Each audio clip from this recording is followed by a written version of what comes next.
아, 자, 식사 시간이 조금 길어졌는데요. 네, 저희가 자리 바로 정리하시고 바로 2부 첫 번째 주제 발표를 진행하도록 하겠습니다. 해놨었나?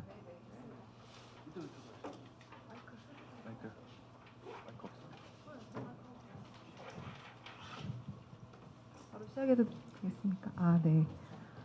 안녕하십니까. 경인교대 김혜정이라고 합니다. 네.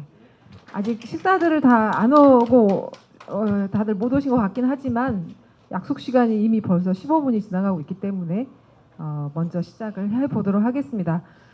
저희가 받은 주제는 이 무형문화유산 교육의 현황과 화성 8탄 민요의 교육적 활용 방안이라고 하는 주제를 잡았고요. 실제로는 이제 지금 올해 사업으로 교재 개발 사업을 진행 중입니다. 그래서 교재 개발과 관련한 여러 가지 고민들을 한번 정리해보는 그런 방식으로 진행을 했습니다. 일단 서두의 서론격으로 무형문화유산에 대한 교육 왜 필요한가라는 이야기를 우리가 늘 하긴 하지만 가치가 있다라든가 뭐 의미가 있다라든가 이야기하긴 하지만 실제로 이걸 좀 가시적으로 정리를 해볼 필요도 있겠다라는 생각이 들었고 무형유산 교육을 잘 모르시는 분들한테 이거 왜 해야 하는가에 대한 이야기를 조금 더 구체적으로 할 수 있을 것 같다라는 생각을 하면서 우리 교육 쪽에서 많이 하는 겁니다. 가치적 측면과 활용적 측면과 실질적 측면으로 약간 나누어서 어떤 민족적 정체성 또는 자신의 정체성 이런 것들을 알기 위한 교육으로서 필요한 것이 아닐까. 특히 이제 저는 음악 교육을 하는 사람으로서 음악이라고 하는 거는 언어거든요. 자신을 표현하는 도구이고 감정을 표현하는 도구이기도 하죠. 그래서 이런 부분에서의 정체성을 스스로 알고 본인을 케어하고 이렇게 할 수 있는 능력을 키워주기 위해서 문화유산 교육이 반드시 필요하지 않겠나라는 생각을 해봤습니다.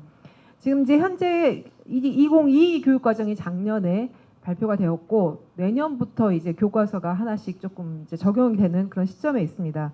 새로 바뀐 교육과정 내에서 무형문화유산 교육이 어떻게 다루어지고 있는가 교육과정의 내용들을 정리를 한 것이고요. 예상하다시피 사회과에서 제일 많이 하고 있긴 합니다. 그런데 이제 사회과는 사실 역사나 사회가 그야말로 주제인데 거기에 무형문화유산은 일부 들어가 있는 상태인 것 같고요. 지금 올해 이제 바뀐 교육과정을 보면 뭐 이전에도 약간 그런 부분이 있었지만 주로 다루고 있는 거는 이제 의식주라든가 주변에 이제 무형문화재, 유형문화재 이런 것들 중심으로 역사와 관련해서 이런 것들도 있고요. 약간 이번에는 이제 뭐 풍습, 변화상 이런 것들 가지고서도 이야기를 하고 있는 것을 볼 수가 있고요. 그 다음에 이제 즐거운 생활 이런 쪽과 음악, 체육 이런 쪽에서 이제 실질적으로 소재를 가져다가 활용하는 경우들이 꽤 있습니다.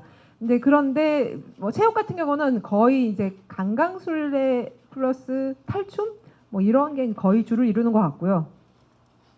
즐거운 생활은 이제 전래 놀이 계통이 제일 많이 들어가 있고 일부 전래 동요 이런 거 들어가 있는데 그것에 비하면 이제 음악이 굉장히 그래도 많이 다루고 있습니다. 실제로 주변에 문화재를 좀 찾아보는 활동도 하고 있고 무형유산 교육을 무형유산이란 무엇이고 어떤 것이 있고 지역별로 어떻게 다르고 뭐 이런 것들은 나의 지역은 뭘 하고 있고 이런 걸 하도록 하는 교과가 음악교과입니다. 그런데 이제 저희가 이런 무형유산 교육의 음악교과서에서 하고 있는 그 내용들이 좀 구체적으로 나오니까 조금 구체적으로 살펴볼 수가 있어요. 근데 구체적으로 살펴보면 어떤 걸 느끼느냐면 자랑스러워야 하는 거죠. 야, 이거는 하나의 또 국뽕이구나라는 생각을 해보게 되는 그런 지점입니다. 우리가 강강술래 이순신 한 스푼 때문에 강강술래 엄청나게 해야 되고요. 아리랑에 대해서 부정적인 이야기 한마디 하면 끝납니다. 이건 약간 우리가 아주 어떤 국가적인 차원에서 뭔가 이념화 시켜놓은 것 같은 그런 소재 이런 느낌인데 그런 것들이 이제 음악 교과서에 약간 강하게 풍깁니다. 그래서 우리 것이 최고고 이게 엄청 자랑스러워야 하고 자랑스러운 것이야라는 것을 그냥 입력하려고만 하는 입장이지 않은가. 저희는 좀 더 객관적인 교육이 필요하다고 생각해요. 뭔가 왜 뭐가 다른데 어떤 특징이 다른 나라하고 비교를 했을 때 뭐가 달라지니까, 다른 지역과 비교하면 우리가 뭐가 다르니까 라는 방식의 어떤 객관적인 시각과 논리적인 방식의 설명으로 나의 자긍심이 키워질 수 있어야 되는데, 그냥 무조건 좋다 이렇게 해놓으면 그 무조건 좋다가 어느 순간에 확 깨져버리는 가능성이 있어요. 논리가 없으니까 그냥 무조건 좋아야만 해야 돼. 감정적인 것을 그냥 강제로 요구당하고 있는 그런 느낌? 이런 것들이 지금 저희가 이제 좀 피해야 될 부분인 것 같습니다. 그 다음에 이제 저희가 이제 하려고 하는 것들 중에 하나가 이제 그 지역에 대한 이해를 하려고 노력을 하고 있어요. 그래서 이런 지도를 통해서 문화를 정리하고 이렇게 보여주려고 노력을 합니다. 그런데 이 지역이라고 하는 게 항상 그렇게 깔끔하게 떨어지지 않아요. 이 지도만 보셔도 어느 지역은 가면극 나오는데 이쪽 이제 가면극이 없는 지역이 있어요. 그럼 이제 갑자기 강강술래가 나오고 이렇게 되는 거죠. 이쪽도 탈춤이 막 나오다가 강강술래가 나오다가 굿이 나오다가 이렇게 이제 되는 상황이 됩니다. 이런 지역에 대한 이해를 시키려고 노력은 하고 있지만 썩 예쁜 그림은 안 나오는 것 같고요. 이제 그것도 저 한반도를 통틀어서 봐야 되는 그런 문제들 때문에 사실 세밀한 자기가 속한 지역, 이 지역에 대해서 이제 살펴볼 기회는 별로 못 갖게 되는 것입니다. 그래서 실제로는 이제 가면극 그러면 이렇게 이제 그려지면서 여기에 이제 비어 있는 가면극 없는 지역은 이제 농악대가 대신해서 들어가는 모습으로 그려지는 게 좋을 것 같고, 판소리가 이렇게 있으면 판소리가 없는 지역에 이제 가면극이 있으니까 이것과 이걸 좀 같이 나란히 놓고서 어느 지역이 무엇을 좋아하는가를 좀 보여주는 것도 괜찮을 것 같고, 이제 그런 대안도 있긴 합니다. 그다음에 세 번째는 문화유산 교육이 이제 창의성 교육이 돼야 된다고 생각하는 입장인데, 왜 그러냐 하면 무형유산이라고 하는 것의 존재가 실제로는 이 시간의 흐름에 따라서 끊임없이 변화하는 것이 이 유산의 특징이에요. 그래서 이 유산은 계속 똑같이 갖고 있으면 죽어요. 그냥 죽는 게 되는 거죠. 그래서 살아있기 위해서 변화를 해야만 하고, 시대가 바뀌는 것에 따라서 계속 적응해서 자신을 변화시켜 나가야만 하는 게 무형유산이에요. 근데 그걸 우리가 고정된 상태로만 교육을 하는 거죠. 이렇게만 외워라, 이렇게만 불러라, 이 가사대로 불러라 라는 식으로 교육을 하다 보면 결국은 암기된 하나의 이미지만 남겨지지 그걸 재생산하는 인력을 키워내지를 못하게 되는 거죠. 그래서 창의성 교육이 반드시 이루어져야 된다입니다. 지금부터 그래서 그런 이제 기점 아래 우리가 앞으로 이제 어떻게 이걸 교육을 해야 될 것인가, 그럼 그 교육에 사용되는 교재는 어때야 할 것인가 라는 걸 봐야 되는데, 제가 뭐 선언적으로 이래야 됩니다라는 이야기는 여기까지고요. 이제부터는 그동안 그럼 뭘 어떻게 해왔는가를 보겠습니다. 첫 번째는 이제 무형문화재와 관련된 가장 많은 것은 기록화 사업, 모든 문화재의 기록화 사업을 진행을 하고 있습니다. 경기도도 이제 차근차근 해 나가고 있어서 올해 팔탄 민요가 기록화 대상이었습니다. 그래서 기록화 사업을 하는데, 이 기록화의 기본적인 맥락은 뭐냐면 이 시점에 가장 잘 전승되고 있는 상태, 그 상태를 그대로 기록한다. 왜냐하면 시간이 지나면 변화될 것이므로 원래는 어땠는가를 확인할 수 있는 자료로서 필요한 부분입니다. 여기 지금 회장님 계시지만 회장님이 지금 노래를 잘하세요. 그래서 회장님이 잘하시는 노래를 기록을 남겨요. 회장님이 만약에 몇십 년 후에 몇십 년이 될지도 몰라요. 몇십 년 후에 이제 돌아가셨어요. 그러면 원래 어떻게 했지를 모르는 거죠, 사람들이. 그래서 이렇게 해도 되는 거 아니야? 라고 이제 막 바꿔 나갈 수 있어요. 바꾸는 게 나쁜 건 아니죠. 하지만 원래는 또 어떻게 했는데? 라는 궁금증이 생길 때 이 기록화를 열어보면서 옛날에는 이렇게 했네 라는 걸 확인할 수 있는 근거가 되는 것이죠. 그래서 이 기록화라고 하는 거는 무형유산의 장대한 흐름 속에 어느 한 시점을 딱 찍어서 그 부분을 한번 정리를 해보자 라는 느낌이라고 생각하시면 됩니다. 하지만 이 기록화는 그렇기 때문에 굉장히 세밀하게 정리를 해야 되고, 그렇기 때문에 그걸 가지고 교육하기에는 너무 어렵습니다. 학생들한테는 더군다나 더 어렵습니다. 딱딱하고 교재로서의 유용성은 상당히 떨어집니다. 담고 있는 내용을 보시면 가사를 정리를 했고 악보를 정리를 하고 그 다음에 이렇게 어떤 일을 할 때 합니다라는 거라든가 어떤 도구를 씁니다라든가 농사는 어떻게 짓습니다 라든가 여러 가지 내용들을 포함을 하고 있으나 거기까지 그냥 그야말로 기록화입니다. 이런 이제 지금 이 보고 계시는 거는 제가 하만 농교 대상으로 작년에 했던 기록화의 일부를 갖고 왔는데, 왜냐하면 팔탄 민요 기록화는 아직 책이 안 나왔습니다. 지금 막바지 작업 중이고 출판을 하고 있는 중인 걸로 알고 있습니다.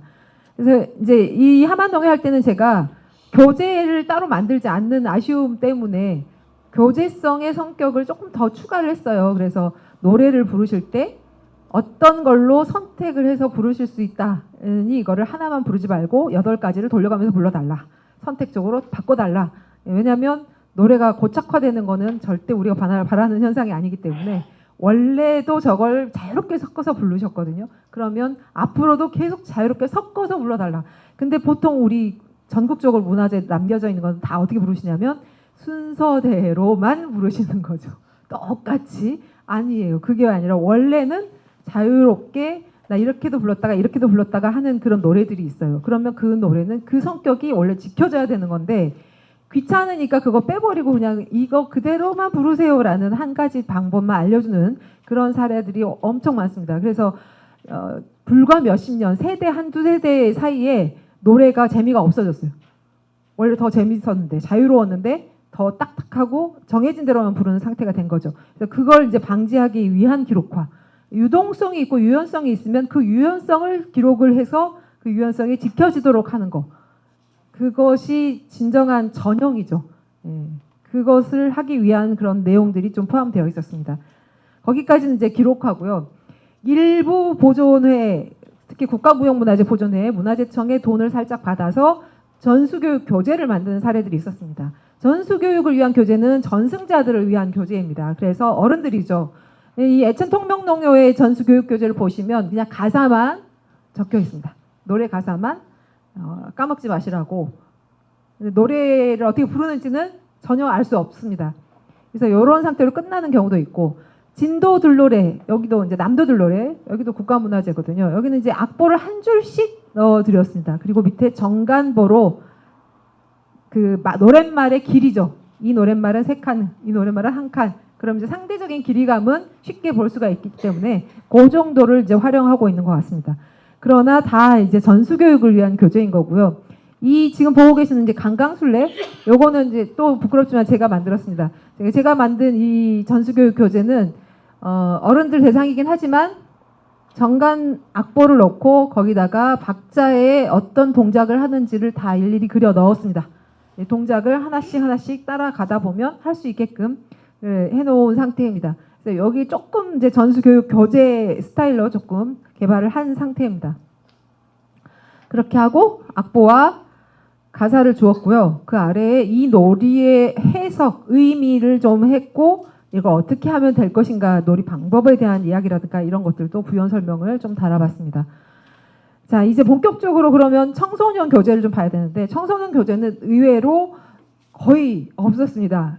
최근에 이제 이것도 제가 손을 좀 댄 그런 책인데 정선에서 아리랑 가지고 이제 교재를 만들었습니다. 그래서 이번 이 사업은 이제 아동 대상으로 이제 약간 초점을 맞춘 것이죠. 그래서 지금 우리 문화원에서 화성문화원에서 하고 있는 그 교재 작업하고 성격이 좀 이제 비슷하다고 보시면 됩니다. 그래서 이렇게 보시면 뭔가 그림도 더 큼직큼직하게 많이 넣고 좀 더 볼 수 있는 뭔가 올라갔다 내려갔다 하는 라인들이 좀 보이고 이런 방식을 통해서 조금 더 쉽고 학생들이 이제 교과서에서 보는 것과 같은 그런 시각적인 효과를 좀 가지고 오고 나도 할 수 있겠구나라는 자신감도 불어 넣어줄 수 있는 그런 수준으로 이제 악보도 만들고 이렇게 한 것입니다.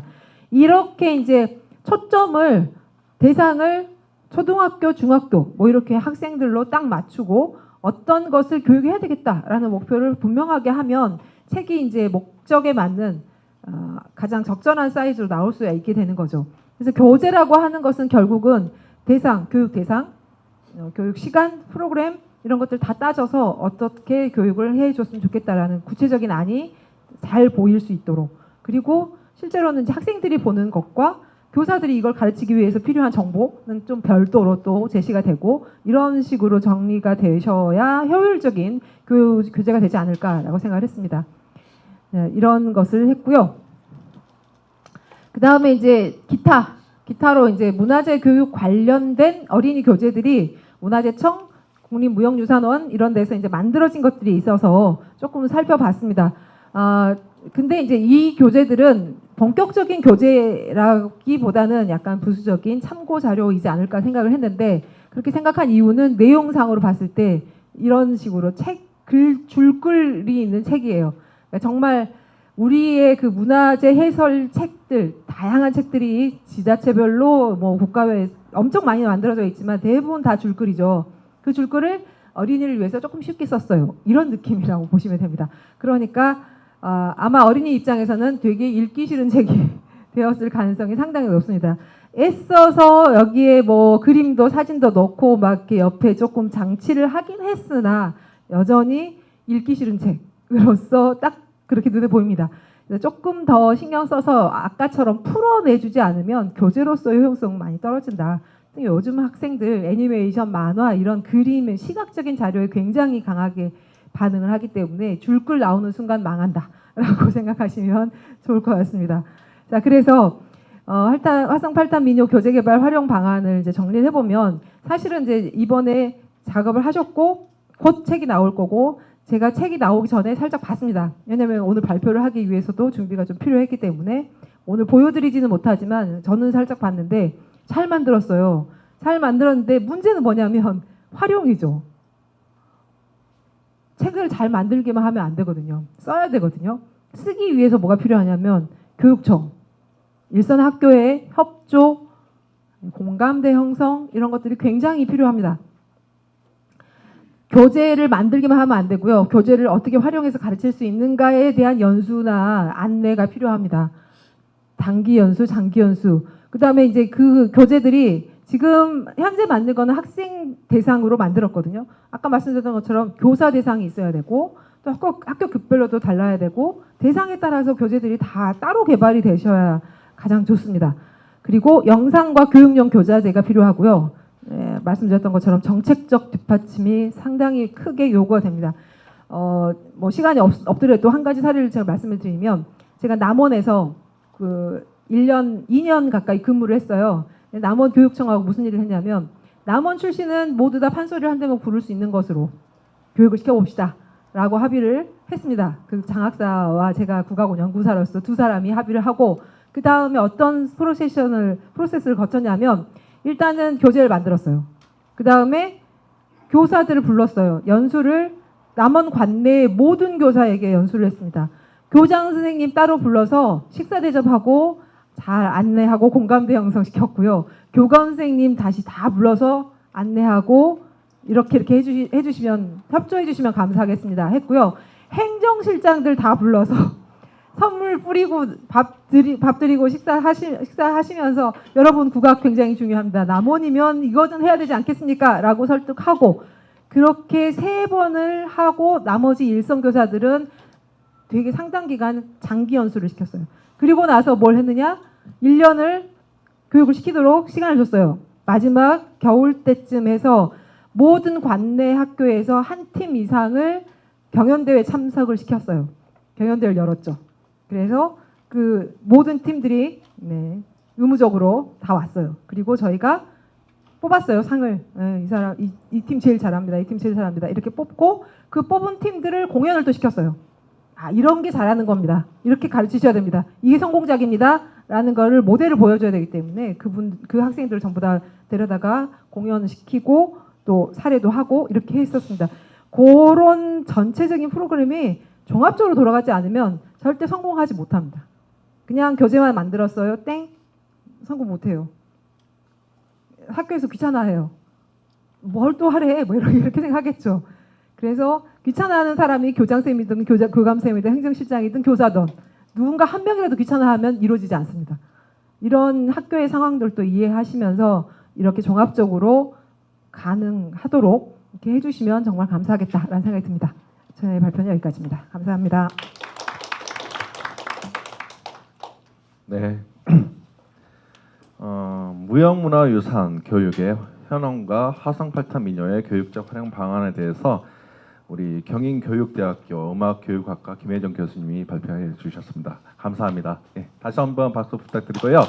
우리 김 교수님은 또 강의 때문에 또 가보셔야 된다고 합니다. 그래서 이따가 종합 토론 때 같이 하지 못하고 대신에 우리 김경수 조경숙 여사님께서 선생님께서 이렇게 같이 하실 겁니다.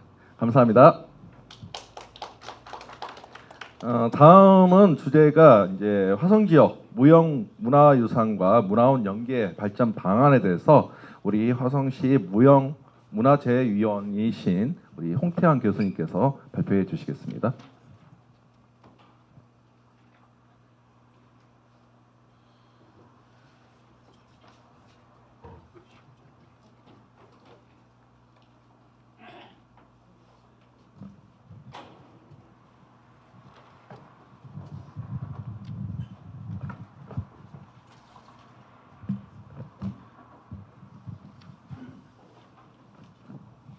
네, 안녕하세요. 홍태환입니다. 제가 부탁받은 주제가 화성 지역 무형문화유산과 문화원 연계 발전 방안입니다. 사실 이 답은 나와 있어요. 오전에 들은 발표를 보니까 그게 답이에요. 오전에 하신 세 분 선생님이 있었거든요. 평택에서 오신 최시선 선생님, 이천의 이동윤 국장님, 광명의 민수 선생님, 이 세 분의 발표를 핵심을 말하면 이거는 결국 지역 그리고 마을 아카이브거든요. 세 개만 살리면은 화성문화원이 분명히 살아나요. 근데 제가 이 발표를 하면서 걱정되는 것은 이 오전에 그 귀한 발표를 원장님도 안 듣고 사무국장도 안 듣고 아무도 안 들어요. 화성은요. 그래서 참 아니 저 좋은 내용을 왜 아무도 안 들을까? 그리고 여기에 있는 학예연구소도 안 들어요. 그것만 들어가지고 그대로 하면 되거든요. 저는 거기 최신 선생님의 마을 조사 사업, 그 다음에 이동현 선생님 말씀하신 그 아카이브 사업, 그 다음에 민성현 선생님 말씀하신 광명의 그런 3D 사업 같은 경우를 화성에 그대로 살리면 되거든요. 근데 그걸 안 하거든요. 또 하나는 오전에 발표하신 분들이 전부 다 문화원 관계자들이에요. 근데 화성은 문화원 관계자가 아무도 이런 발표를 안 하지요. 답은 나와 있어요. 오전에 한 대로 그대로 하고, 또 하나는 화성문화원 내에서 있는 분이 그 역할을 충분히 해주면 돼요. 그런데 화성문화원이 그동안에 아무것도 안 했냐? 그건 또 아니에요. 꽤 많이 했어요. 보게 되면요. 구슬은 많이 흩어놓았는데 그거를 못하고 있거든요. 저는 전북대학교에서 연구하고 있고요. 어떻게 하다 보니까 뭐 서울, 인천, 충남 그리고 화성지까지 위원을 보다 보니까 화성을 제가 89년도에 처음 조사를 했거든요. 굉장히 귀한 곳임에도 불구하고 이거를 아무도 안 깨고 있어가지고 오늘 발표와 같은 내용을 제가 몇 번 했어요. 그런데 심지어는 똑같은 내용을 발표해도 아무도 모르더라고요. 제 양반이 아마 눈 밝은 사람이면은 왜 똑같은 내용 할까 하는데 아무도 몰라볼 정도로. 그래서 오늘은 좀 간단하게 아마 지금 시간이 2시 5분이라서 발표가 길어봐야 한 10분 내에 될 것 같습니다. 짧은 말씀을 좀 드리도록 하겠습니다.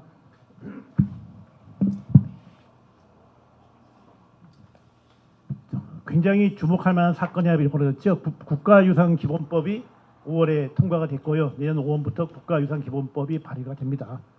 이거는 문화재란 말을 쓰지 않고요. 전부 다 유산으로 바꿉니다. 그래서 아마 문화재청도 국가유산청으로 이름이 바뀔 가능성이 있겠지요. 이에 따라 가지고서 국보 보물 같은 것은 문화유산으로 바뀌고요. 천연기념물 명승은 자연유산으로 바뀝니다. 대신 무형문화재라는 것은 무형유산으로 바뀌어요. 근데 이게 왜 중요하냐 하면요. 우리나라의 무형문화재 정책을 보게 되면 처음에는 개인 종목과 보유자 중심이었어요. 인간문화재 그랬겠죠. 그러다가 이거 좀 확장되어 가지고 이것이 단체로 바뀌어요. 뭐 전승 단체, 무슨 보존해야 되겠죠. 이것이 바뀌어 가지고 공동체로 넘어가요. 아실 겁니다. 최근에 뭐 한복 입기, 김치 만들기 이런 식으로 해서 보유자나 보유단체가 없는 공동체로 확장되거든요. 이게 전부 다 유네스코의 영향을 받았겠지만은 그렇게 나쁜 분야 아니거든요. 근데 이게 국가유산기본법이 되면서부터는 이제는 지정문화재가 아닌 비지정문화재까지를 포용하겠다고 얘기를 합니다.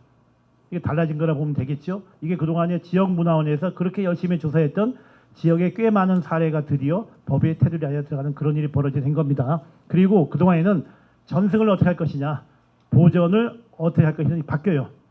이제 전부 다 활용으로 바뀝니다. 이제는 무형유산, 과거의 무형문화재 되겠죠. 이것이 이제 어떻게 활용할 것이냐 바뀌게 됩니다. 따라서 아마 국가에서 내년부터 꽤 많은 사업을 공모를 하게 되면은 문화원이 중심이 될 가능성이 꽤 많아졌어요. 최근에 공동체 종목 중에서 갯벌 오로 같은 경우는 이게 보유자나 보유단체 없지 않습니까? 사업을 공모해가지고 2년 전부터 서해안 쪽에 있는 지역 문화원에 사업을 줘요. 왜냐하면은 이미 단체에다가 사업을 주고 나니까 이 사람들이 사업을 제대로 못해요. 책임도 안 져요. 그래서 차라리 그럴 바에는 공신력이 있는 단체에 주자 해가지고 갯벌 오로 관련 모든 사업은 서산 비롯해서 보령, 서해안에 꽤 많은 문화원이 이 사업을 맡아갑니다. 예산도 꽤 많이 받아가요. 한 5천에서 1억씩 받아가고 알고 있습니다. 근데 여기 중요한 것이요. 시군구입니다. 화성시 포함되겠죠. 인접한 뭐 이천, 광명 다 포함되겠죠. 이게 그동안에는 향토문화재인데 여기에서 역사문화자원이라는 개념이 생깁니다. 문화재가 아니어도 그 지역의 역사와 문화를 알 수 있는 자료 조사해라는 겁니다. 거기에다가 예비문화재가 생겨요. 예비문화 목록입니다. 무형문화재나 유형문화재가 안 되었어도 가능성 있는 목록을 만들라고 법에 테두리에 들어오게 됩니다. 그리고 여기에 굉장히 중요한 미래유산이 포함이 됩니다. 지금 발빠른 시군구에서는 요거 역사문화자원, 예비문화재, 미래유산까지 사업을 준비를 하고 있고요. 아마 내년에는 꽤 많은 쪽으로 진행이 될 거라고 생각이 듭니다. 뭡니까? 바꿔 말하면 화성문화원의 역할이 무엇이냐? 바로 저것이죠. 역사문화자원, 예비문화재, 미래유산에 관심을 좀 가져보자. 이런 말이 되겠죠. 그래서 화성무형유산 현황을 갖다가 제가 107페이지에서 108페이지 적어 놓았는데요. 그걸 한마디로 말하면요. 화성은 공동체 종목이 되게 많아요. 아직도 마을이 좀 남아있다는 말이 되기도 합니다. 그리고는 개인 종목이라 할 기능은 거의 많지가 않아요. 바꿔 말하면 뭐가 됩니까? 그리고 또 농경, 오로와 관련된 전통 얘기가 많지가 않습니다. 무슨 말이 되겠습니까? 화성이 그만큼 급박하게 변화하고 있다. 이건 아마 경기도의 모든 게 다 포함이 되겠지요. 그러면 답이 뻔히 나옵니다. 화성문화원, 화성의 무형유산 현황을 바탕으로 하게 되면 뭐가 되겠습니까? 공동체 종목 나가주면 돼요. 그리고 거기에 화성이 가지고 있는 또 하나의 변화를 보게 되면은 화성은 지역 편차가 되게 커요. 많은 분들이 화성에 산다 소리를 안 해요. 어디 살아? 동탄 살아. 다른 살아. 이렇게 말을 하는 게 되게 많거든요. 특히 동탄 쪽에 있는 분들은 지도를 봐도 아시겠지만은 약간 좀 튀어나가 있어요. 이거는 뭐 성남의 분당처럼 고향의 일산처럼 우리 따로 독립하자 하는 말이 나올 정도로 지역성이 굉장히 애매하거든요. 이거 묶을 수 있는 것이 화성에 저는 무형유산이 된다고 생각을 하고 있어요. 답은 나와 있죠. 그거 조사하면 되거든요. 그런데 다행히 화성문화원이요. 꽤 많은 일을 했는데 제가 가장 주목하는 것은 우리 동네 문화유산 발굴 사업이에요. 제 발표문에 106회 적어 놓았는데 이것이 지역에 있는 전통 무형유산을 갖다가 신청을 받아가지고서 경비를 대주고 하게 하는 겁니다. 물론 몇몇 무슨 형식적인 면이 없지 않아 있어요. 하지만 그래도 뭡니까? 최소한 지역에 있는 무형유산에 지원금을 줘가면서까지 뭔가를 하는 자체가 꽤 의미가 좀 크다고 좀 생각을 해보는 겁니다. 특히 신기하게도 우리 동네 문화유산 발굴 사업의 선정이 된 종목을 보게 되면 이게 화성의 무형유산 현황하고 비슷해요. 아직 이게. 그러니까 이것이 그렇게 막 엉뚱하게 나가는 느낌은 안 줍니다. 신기하게도 전혀 화성 무형유산 전체를 고려하지 않고 했음에도 불구하고 선정된 종목을 보게 되면 그게 약간은 비슷한 모습을 보이겠다고 볼 수가 있습니다. 그렇다면 이제 할 것이 무엇인가 되겠죠. 저는 먼저 연구조사로는요. 전통 지식 조사를 좀 제안합니다. 전통 지식이 갑자기 2016, 17년에 새롭게 포함이 된 건데요. 사람들이 전통적으로 알고 있는 물대 지식, 바람 지식, 식물에 대한 지식, 저 식물은 먹으면 어디에 좋다더라. 그런 게 있지 않습니까? 또는 동네 지명 이름들, 뭐 사투리 이런 것인데 이게 국가에서 굉장히 관심이 커요, 이거요. 그런데 이건 뭡니까? 이거는 전통 지식을 하기 위해서라면은 이거는 당연히 사람들의 구슬 체력을 할 수밖에 없어요. 바닷가에 사는 사람 만나가지고 그 사람하고 어르신 물고기 뭐뭐 잡습니까? 아, 그러면 그 물고기는 생태가 어때요? 무슨 그물을 잡습니까? 이거 충분히 가능하거든요. 이게 또 제가 좀 이상한 말이겠지만 이게 돈이 좀 돼요, 이게요. 국가나 이런 쪽에서 꽤 지원금 많이 주거든요. 그래서 구슬 체력이 매우 중요한데 목적화를 한다면은 전통 지식을 약간 표면화시키게 되면은 요거는 문화원이 좀 나갈 길이 좀 된다, 이거는. 뭐 경기도 내륙이라면은 그 지역에 있는 농업 특산물이 뭐가 있다? 배가 있다. 그럼 배를 키울 때 어떻게 키우냐? 과거봇 이런 게 있거든요. 그럼 뭡니까? 배를 40년 동안 재배한 암흑의 얼음 만나가지고 구출한 겁니다. 그리고 나서 그걸 끄집어내면 이거는 국가에서 꽤 많은 지원금을 주기도 하고요. 그래서 그 바람에 뭡니까? 바로 전통 어로가 국가 무형문화재 됐지 않습니까? 떡 만들기 됐거든요. 떡 만들기 뭐 하겠습니까? 떡을 오랫동안 만들어 온 사람 만난 겁니다. 인삼 재배 됐거든요. 저는 인삼 재배 때문에 제가 강화 살고 있는데 강화에 있는 분들 만났어요. 만나가지고서 인삼 씨를 어떻게 뿌리고 어떻게 키우고 나중에 농약은 어떻게 치고 어떻게 개발합니까? 그게 뭡니까? 그게 바로 무형문화재, 지금은 무형유산 되겠죠. 그게 자리가 되지 않습니까? 그래서 구술 체력을 하더라도 전통 지식을 좀 함축해가지고 한번 해보면 어떨까 하는 그런 생각을 하고 있고요. 또 하나는 공동체입니다. 오전에 하신 분들이 마을을 굉장히 중요하게 인식했고 저도 동의합니다. 저는 개인적으로 진짜 우리가 흔히 알고 있는 마을 공동체가 언제까지 이것이 갈 것인가 좀 굉장히 의미 좀 커요. 저는 강화에 지금 살면서 농사전 마을 살고 있는데요. 살아보니까 이게 제가 좀 고향이 단양인데 옛날과 너무 달라졌어요. 마을에 공동체 문화가 아무것도 없어요. 왜? 모든 분들이 기계로 농사짓거든요. 품앗이 아무도 안 해요. 전 그래서 그거를 경운기 민속학이라고 부르거든요. 경운기가 오는 바람에 굳이 이웃분 만날 이유가 전혀 없습니다. 이거는요. 그리고 뭐 다 같이 모여가지고 1년에 한 번씩 개하면서 맛있는 음식 먹는다. 그거 없습니다. 아니 전화만 하면 5분 내에 음식이 오는데 이렇게 그죠. 그래서 저는 공동체를 조사하는데 마을 조사 필요하지만은 새로운 공동체를 좀 조사하자. 저는 이 새로운 공동체의 가장 중요해 보는 것이 바로 아파트 주민회입니다. 아파트 주민회 꽤 많은 활동을 하고 있거든요. 이 아파트 주민을 하게 되면은 저는 화성의 동부 지역의 동탄과 서부 지역의 전통 마을을 묶을 수가 있는 뭔가가 나올 거라고 생각이 듭니다. 그래서 이거는 전통 지식을 구슬 체력을 위해서 전통 지식을 한번 핵심을 주자. 그 다음에 마을과 함께 새로운 공동체를 집어넣어 가지고 한번 해보자. 이게 문화를 제안하는 겁니다. 그래서 화성의 지역성 확립조사가 무슨 말이냐면은 그걸 통해 가지고서 제발 좀 화성 분들 우리는 고향이 화성이야. 동탄 병점 얘기가 아닌 화성 공동의 얘기가 나오게 좀 만들어 보자 하는 그런 얘기를 좀 하고 있습니다. 그러기 위해서 뭐가 필요할 거예요? 저는 당연히 제안했었는데요. 화성 시민들의 여가 생활 조사해야 돼요. 이분들이 도대체 하루를 1년을 어떻게 보내는가? 교통량 조사해야 되겠죠. 동선 조사해가지고서 이분들이 화성 관내에서 어디로 가는가? 그건 필요하지 않겠습니까? 그런 걸 제안하고 싶고요. 그 다음에 아카이브 수집을 하자 말을 수차례 했습니다. 근데 논평자인 요조 선생님께서 말씀하셨거든요. 이 많은 일을 문화원이 할 수 있냐? 당연히 없다고 생각이 들지만은 그래도 이거는 화성 쪽에서 이거를 할 곳은 문화밖에 없거든요. 그래서 오전에 그렇게 많은 말씀을 했던 특히 이동윤 선생님 말씀한 것처럼 아카이브만큼은 좀 화성에 좀 모았으면 좋겠습니다. 화성에 있는 분들을 만나러 다녀보게 되면은 제가 볼 때 무척 소중한 사진과 팜플렛과 문헌이 많이 있거든요. 그 아무도 안 보고 있거든요. 그걸 좀 하자 말씀드립니다. 그 다음에 화성학 연구소를 그 전부터 제가 얘기했거든요. 좀 활성화하자. 보십시오. 이거 평택문화원 평택학연구소, 광명학연구소 얼마나 활동 많이 하고 있습니까? 그걸 좀 하자는 제안을 좀 하고 싶고요. 마지막으로 제 강조하는 것이 미래유산입니다. 미래유산은 새롭게 나온 개념인데요. 이거는 현재가 아닌 미래까지 이어질 우리의 유산을 갖다가 발굴해서 보존하고 나가던 그런 얘기입니다. 그래서 국가에서는 미래유산을 갖다가 공모를 해가지고 꽤 많은 사업을 하고 있고요. 화성도 지금 정조대왕 능행체를 하고 있습니다. 근데 문제는 많은 분들이 이거를 무형문화재 지정받는 과정으로 하는데 그거 아니거든요. 미래유산의 핵심은 지역입니다. 지역 연구자를 키우라는 거예요. 지역 연구자 이거는요. 그리고 지역의 역량을 키워가지고서 그러니까 그 지역에 뭔가가 있으면 뭡니까? 그거를 키우는데 저 같은 외부 전문가 부르지 말라는 얘기예요. 내부에 있는 분들이 하는 얘기죠. 그래서 앞부분에 들어보니까 지역에 있는 분들 꽤 많이 키우지 않습니까? 결국 이 말을 한마디로 모으게 되면은 연구조사를 위해서도 아카이브 수집을 위해서도 미래 유산을 제대로 받아들이기 위해서 가장 필요한 건 뭐냐면 역시 화성학 연구소입니다. 이건요. 화성문화원 내 만들든지 다행히 화성은 화성 연구원이 생기지 않습니까? 이건 시에서 하다 보니까 아마 시장 직속으로 생겨가지고서 시 정책적인 문화가 가능성이 많겠죠. 그 부분에 이 무형유산 쪽이 얼마나 갈지 모르겠지만서도 최소한 문화원 내에도 화성학 연구소를 만들어 가지고서 그쪽 연계되면은 뭔가 가능하지 않을까 하는 생각을 해보게 됩니다. 결국 방법은 누구나 알고 있거든요. 그래서 화성문화에서 5대에 나왔던 발표를 바탕으로 하시면서 제가 말한 몇 가지를 바탕으로 해가면서 활성해 주십사. 그리고 연구사님 계시지만은 왜 이런 귀한 오전부터 발표를 원장님하고 국장님 안 들을까? 어느 문화원의 사무국장님 발표로 오는데 도대체 여기 국장님은 뭐라고 있을까 하는 그런 말을 덧붙이면서 짧은 제 발표를 마치겠습니다. 네, 고맙습니다.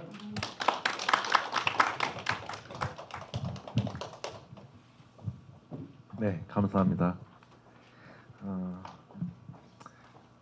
참 고민을 저도 이제 많이 하고 있는 부분입니다. 그 부분이 가장 많이 하고 있고 그 연구소라는 타이틀을 달고 여기 와서 봤는데 저는 이제 오기 전에 광명문화원 사무국장으로 5년을 있었습니다. 그래서 여기 온 지 4개월밖에 안 됐고요. 그 전에 이제 광명학 연구소라든가 같이 계속 연구를 하면서 지금까지 봐왔던 오전에 발표했던 그런 2018년도부터 이제 기록화, 영상 작업화 이런 것들을 전부 다 제가 같이 진행시키고 왔는데 그런 부분 차원에서 어떤 이제 차세대 미디어를 통한 이제 기록이라든가 다양한 부분들을 좀 모색을 해서 좀 발굴해 나갈 필요가 있었고 그리고 화성학 연구소가 없더라고요. 그래서 상당히 많이 좀 아쉬운 부분이 있었습니다. 그래서 강력하게 좀 원장님한테 말씀드렸어요. 좀 화성학 연구소를 활성화시키는 게 좋을 것 같다. 하지만은 그거를 또 이제 다시 만들려고 보니 많은 걸림돌이 있기는 하더라고요. 사실이에요. 사실이고. 근데 결국은 이제 예산적인 부분이 가장 큰 부분이 있고요. 그리고 이제 내부적인 어떤 그런 것들을 좀 아직은 준비가 덜 됐다라는 좀 모습이 좀 보였기 때문에 조금씩 만들어 가보려고 하고 있습니다. 아무튼 너무 감사합니다. 감사하고 계속해서 그러면은 마지막 주제 저기 화성 지역 줄다리기 문화복원 필요성에 대해서 한양대 문화재연구소의 이경덕 교수님께서 발표가 있겠습니다. 예. 안녕하세요. 네, 저는 이경덕이라고 합니다. 그래서 이제 저도 뭐 어쩌다 보니 화성시에 이렇게 인연이 돼서 벌써 꽤 오랫동안 다니게 된 것 같아요. 그래서 이제 오늘 저는 이제 앞에서는 뭐 여러 가지 방안들 말씀하셨고요. 저는 이제 구체적인 사례 하나, 저희 줄달리기에 대한 얘기를 드리려고 합니다. 그래서 뭐 차례는 이렇습니다. 그래서 그 보시면 자료에 보시면 나와 있고요. 그래서 이제 뭐 잘 아시는 것처럼 화성 지역이 이제 지리적 특성이 좀 다른 지역하고 좀 다른 것들이 좀 있어요. 그래서 이제 바다가 일단은 경기도의 한 절반 정도가 화성에 속해 있습니다. 굉장히 넓은 바다 품고 있고요. 땅도 굉장히 넓죠. 다른 지역에 비해서. 예, 그래서 이제 농토도 넓고 어업도 많이 발달해 있고 그러다 보니 이제 우리가 늘 중요한 게 의식주 문제라서 어떻게 먹고 살 것인가 이 문제잖아요. 그래서 이제 늘 이제 우리가 농경과 어업을 중심으로 이제 화성 지역이 살아왔고 그러다 보니까 이제 그것을 토대로 해서 문화가 이제 발달해 왔겠죠. 그래서 우리가 지금 남아 있는 많은 이제 그런 문화 유산들이 이런 이제 농경 그리고 이제 어업을 토대로 해서 만들어져 왔고요. 그런데 이제 20세기에 들어와서 뭐 우리나라 전체가 다 마찬가지입니다만은 이제 1970년대 이후에 뭐 산업화 그리고 이제 지금 이제 도시화 그래서 지금 화성 같은 경우에 이제 동탄 신도시도 이제 들어와 있고요. 그런 것들이 이제 지금 송산 신도시도 만들어지고 있고 그러면서 이제 우리 생활이 이제 굉장히 많이 바뀌었잖아요. 우리 어릴 때보다 뭐 지금 완전히 다른 세상이 됐는데 근데 그렇게 바뀌면 문화도 바뀝니다. 이렇게 우리가 몸이 바뀌면 옷도 바꿔 입어야 되는 것처럼 바뀌게 되는데 그러다 보니 아까 이제 지적하신 것처럼 공동체가 이제 많이 악화됐고요. 그리고 예전부터 있어 왔던 우리 전통적인 문화들 이런 것들이 뭐 많이 없어지기도 하고 요새 뭐 제사도 이제 많이 안 지내시고 뭐 단적인 예로 이제 그러면서 이제 뭐 단절된 것도 많고요. 또 한편으로 이제 그 와중에 제가 이제 그 축제 조사도 많이 했는데요. 화성 지역이 축제가 굉장히 많아요. 다른 지역에 비해서.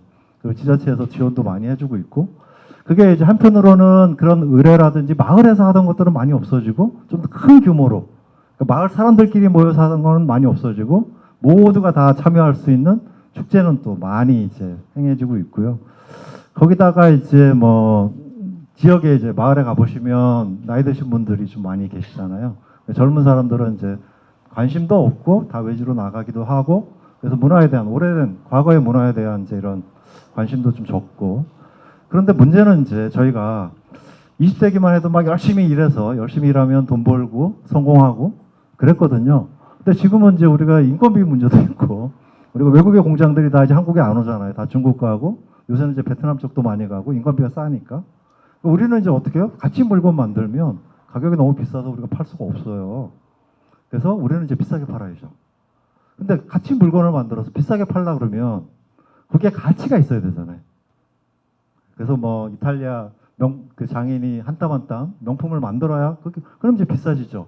가방 하나에 막 수천만 원씩 하는데 그게 뭐 그 안에 뭐 금이 들어가 있는 것도 아니고 그런 이제 가치 문제입니다. 그래서 이제 한국 사회도 거기로 이제 이미 진입해 있습니다. 그래서 같이 뭐 중국이라든지 베트남 이제 이런 나라들하고 이제 열심히 일만 해서 되는 게 아니고 문화적 가치를 그러다 보니 이제 아까 홍태 선생님 말씀하신 것처럼 이제 뭐 문화재도 이제 문화유산이라든지 그러니까 우리가 이제 앞으로 어떻게 이걸 활용할 것인가 요새 외국 나가면 전부 한국 사람을 다 알아봅니다. 예전에는 나가면 어디서 오셨어요? 일본 사람, 중국 사람 이렇게 물어봤는데 요새는 한국 사람인가라고 물어보죠. 왜 그런가 하면 BTS도 그렇고 뭐 여러 가지 이제 우리 문화가 외국 사람들한테 익숙해진 한류 같은 것들, 드라마도 그렇고요. 그런 것들이 사실 이제 경제적 가치가 되는 것들이고 사실은 뭐 그런 문화, 그런 한류라든지 이런 게 어디서 오겠습니까? 다 문화유산에서 오는 거죠. 우리가 과거부터 우리가 지금까지 지켜왔던, 우리가 살려왔던, 우리가 같이 놀아왔던 놀이라든지 그런 문화유산들이 토대가 되는 것들이잖아요. 그래서 이제 그런 시대로 접어들었고요. 그거는 화성도 마찬가지입니다. 그래서 이제 화성도 이제 문화관광이라든지 이제 수도권에 속해 있으니까 문화관광이라든지 이런 쪽으로 활용할 수 있는 그런 요소들이 많은데 이제 그걸 앞으로 이제 어떻게 좀 활용했으면 좋겠다. 그러니까 이제 오늘 주제, 오후의 주제인 것 같고요. 그래서 이제 저는 그걸 그러면 그 중에서 전통 놀이에서 특히 이제 줄달리기 거기에 대해서 좀 구체적으로 좀 말씀드리려고 오늘 이제 저한테 주어진 게 이제 그렇습니다. 그래서 우리가 놀이 그러면 일과 놀이잖아요. 예전에는 우리가 막 일만 하고 지금도 이제 나이 드신 어르신들은 어떻게 하면 계속 일하려고 그러시는데 놀아야죠. 우리가 놀기 위해서 일하는 거잖아요. 돈은 왜 봅니까? 먹고 살고 놀기 위해서 돈을 버는 건데. 그래서 예전부터 이제 놀이가 많이 행해져 왔어요. 그래서 이제 화성시에서 뭐 특히 이제 전통 놀이들 보면 농경 문화 아무래도 이제 농사를 많이 짓고 했으니까 농경 문화를 토대로 한 놀이들이 많습니다. 그래서 왕제우상 놀이는 이제 뭐 최근에 좀 만들어진 것이긴 합니다만은 그것도 요새 좀 중단돼서 지금 못 하고 있고요. 그리고 이제 전국적으로 대표적으로 이제 농경 문화 가장 대표적인 놀이 가운데 하나가 바로 줄달리기죠. 줄달리기는 뭐 물론 이제 실제로 하면 뭐 많은 것들이 필요합니다만은 우리가 단순하게 생각하면 그냥 줄 하나 있으면 서로 당기면 될 것 같으니까 좀 간단하기도 하고 그리고 이제 예전에 뭐 우리가 얼레공치기라고 이제 하키랑 좀 비슷합니다. 근데 이게 이제 뭐 근대 들어오면서 이제 뭐 하키로 바뀐 그런 놀이가 있고요. 그래서 1931년 6월 5일자 동아일보 기사를 보면 이 화성 지역에서 얼레공치기라는 놀이를 했다. 그래서 전국 대회를 여기서 이제 개최를 했습니다. 저 양감에서 했는데. 그래서 이제 지금 이제 오늘 이제 주제가 이제 줄달리기인데 예전에 그 농경했던 마을에서는 대부분 줄달리기 하셨어요. 그래서 이제 뭐 대보름 때 하거나 백중 때 하거나 우리가 이제 놀이가 이제 그때 하는데 그러다가 최근에 이제까지 한 것들은 매송면 원리는 2000년대 들어오면서 없어졌어요. 그 다음에 그 정남면 보통리는 2016년에 그때부터 이제 구제역 이러면서 여러 가지 이제 다른 이유들이 겹치면서 이제 중단됐고요. 그 팔단면 구장리는 지금 이제 신명축제 때 가을에 이제 부대 행사로 하고 있고요. 그러니까 줄달리기가 온전히 전승되고 있는 지역은 이제 기안말, 기안동 하나밖에 없습니다. 그래서 뭐 줄달리기는 이렇습니다. 그래서 예전에 이제 뭐 농경사회에서 우리가 주민들의 화합과 풍년을 기원하기 위해서 만들어진 게 이제 줄달리기입니다. 그래서 한번 같이 놀아요. 우리가 이제 농사를 본격적으로 짓기 전에 뭐 한번 같이 놀고 서로 이제 친해지고 우리가 함께 막 회식 뭐 이런 것도 하는 것도 그렇잖아요. 가서 어울려서 같이 서로 얼굴도 익히고 서로 친해지고 같이 놀고. 그래서 이제 원래는 두 가지 성격이 있어요. 그래서 줄달리기가 의례적 성격이 있고요. 그래서 이제 우리가 뭐 주로 이제 대보름 때 많이 하죠. 그래서 그러니까 1월 1일 날 이제 정월 놀이가 있고 7월 1일 백중이잖아요. 요새는 이제 그게 추석으로 바뀌었습니다만은 이제 그런 식의 이제 1년에 이제 큰 행사들이 있는데 그 행사 가운데 1월 1일부터 1월 15일까지 그래서 1월 15일 마지막에 뭐 줄달리기 하고 달집 태우고 해서 싹 태우고 이제 새로운 한 해를 이제 새로운 마음으로 시작하는 이게 이제 예전에 이제 우리의 이제 세시풍속인데요. 그래서 이제 줄달리기가 옛날에 올림픽 종목이기도 했습니다. 그래서 1900년부터 1920년까지 하계 올림픽에서 줄달리기 이때는 승패를 가르는 말 그대로 게임입니다. 게임. 근데 우리가 지금 하고 있는 줄달리기는 게임이 아니고 의례예요. 그래서 뒤에 뭐 나오겠지만 이미 승패를 결정하고 가죠. 그래서 여자 팀이 이겨야 됩니다. 무조건 남자 팀이 이기면 흉년이 들기 때문에 여자 팀이 이겨야 되고 대부분 이제 2대1로 끝나는 쪽으로 이미 다 정해진 상태에서 열심히 뭐 당기고 노는 거니까 오히려 재밌죠. 굳이 막 이기려고 애를 쓰지도 않아도 되니까. 그래서 이제 지금 유네스코에서는 두 개 다 그래서 리추얼하고 게임이 이렇게 들어가 있는데요. 두 가지 다 성격이 있습니다. 그래서 줄을 이제 저렇게 놓고 줄을 이제 당기는 거죠.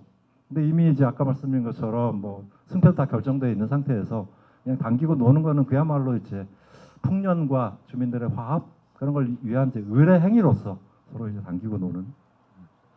그래서 목적은 뭐 지금 이제 말씀드린 대로 이렇습니다. 그래서 이제 부대 행사가 같이 있어요. 줄만 막 자 줄 달리기 합시다. 그래서 와 모여서 줄 막 당기고 자 갑시다 이게 아니고 줄 달리기 하기 전에 오전에 이제 아침부터 농악대들이 이제 마을 다니면서 지진 밟기도 하고 그다음에 이제 예전에는 지금은 아닙니다만은 뭐 지금은 이제 많이 약해졌어요. 그러니까 예전에는 우리가 농경 사회에서 가장 중요한 게 태양과 물입니다. 그죠? 물과 햇빛이 제일 중요하거든요. 농사를 짓죠. 그래서 이제 여기에 대한 신앙들. 그래서 물을 지배하는 건 용왕이죠. 용인데 용. 그래서 용왕, 그래서 우물 이런 것들이 고사를 지내는데 요새는 물을 누가 관리합니까? 수자원공사에서 합니다. 그래서 용왕이 필요가 없어요. 요새는 더 이상. 그래서 이제 그렇게 되면 바뀌는 거죠. 그래서 요새는 이제 우물고사라든지 이런 걸 잘 안 지내는 거예요. 우물 안 쓰시잖아요, 다들. 다 집에서 수도 쓰시는데 굳이 이제 그러니까 우물은 뭐 살려서 뭐 하는 건 좋은데 이제 효용성이 떨어졌다 이런 얘기고요. 그래서 뭐 달집도 태우고 저기 보면 이제 달집 태우는 장면도 있는데요.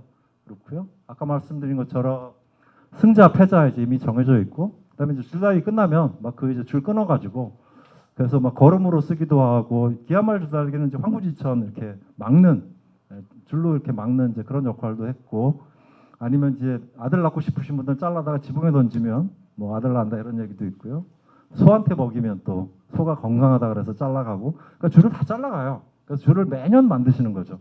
근데 요새는 이제 저렇게 잘라가시는 분들이 없기 때문에 줄을 끝나면 어디다가 이제 보관했다가 다음에 또 쓰고 뭐 이제 이렇게 되는 거고요.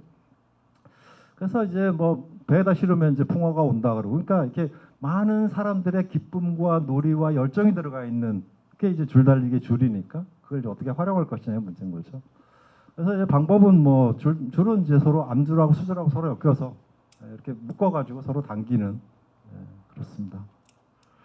그래서 지금 이제 문화유산으로 보면 세계 무형유산으로 유네스코에서 2015년에 지정을 했습니다. 그래서 우리나라 줄달리기하고 베트남, 필리핀, 캄보디아 같이 해서 무형유산으로 이제 그래서 다 이 벼농사 아까 말씀드린 것처럼 이 주민들의 화합들을 위한 그 문화권들이에요. 그래서 목적은 주민들의 단합 그리고 이제 농사가 좀 잘 됐으면 좋겠어요라고 하는 그런 이제 풍년에 대한 기원들이죠.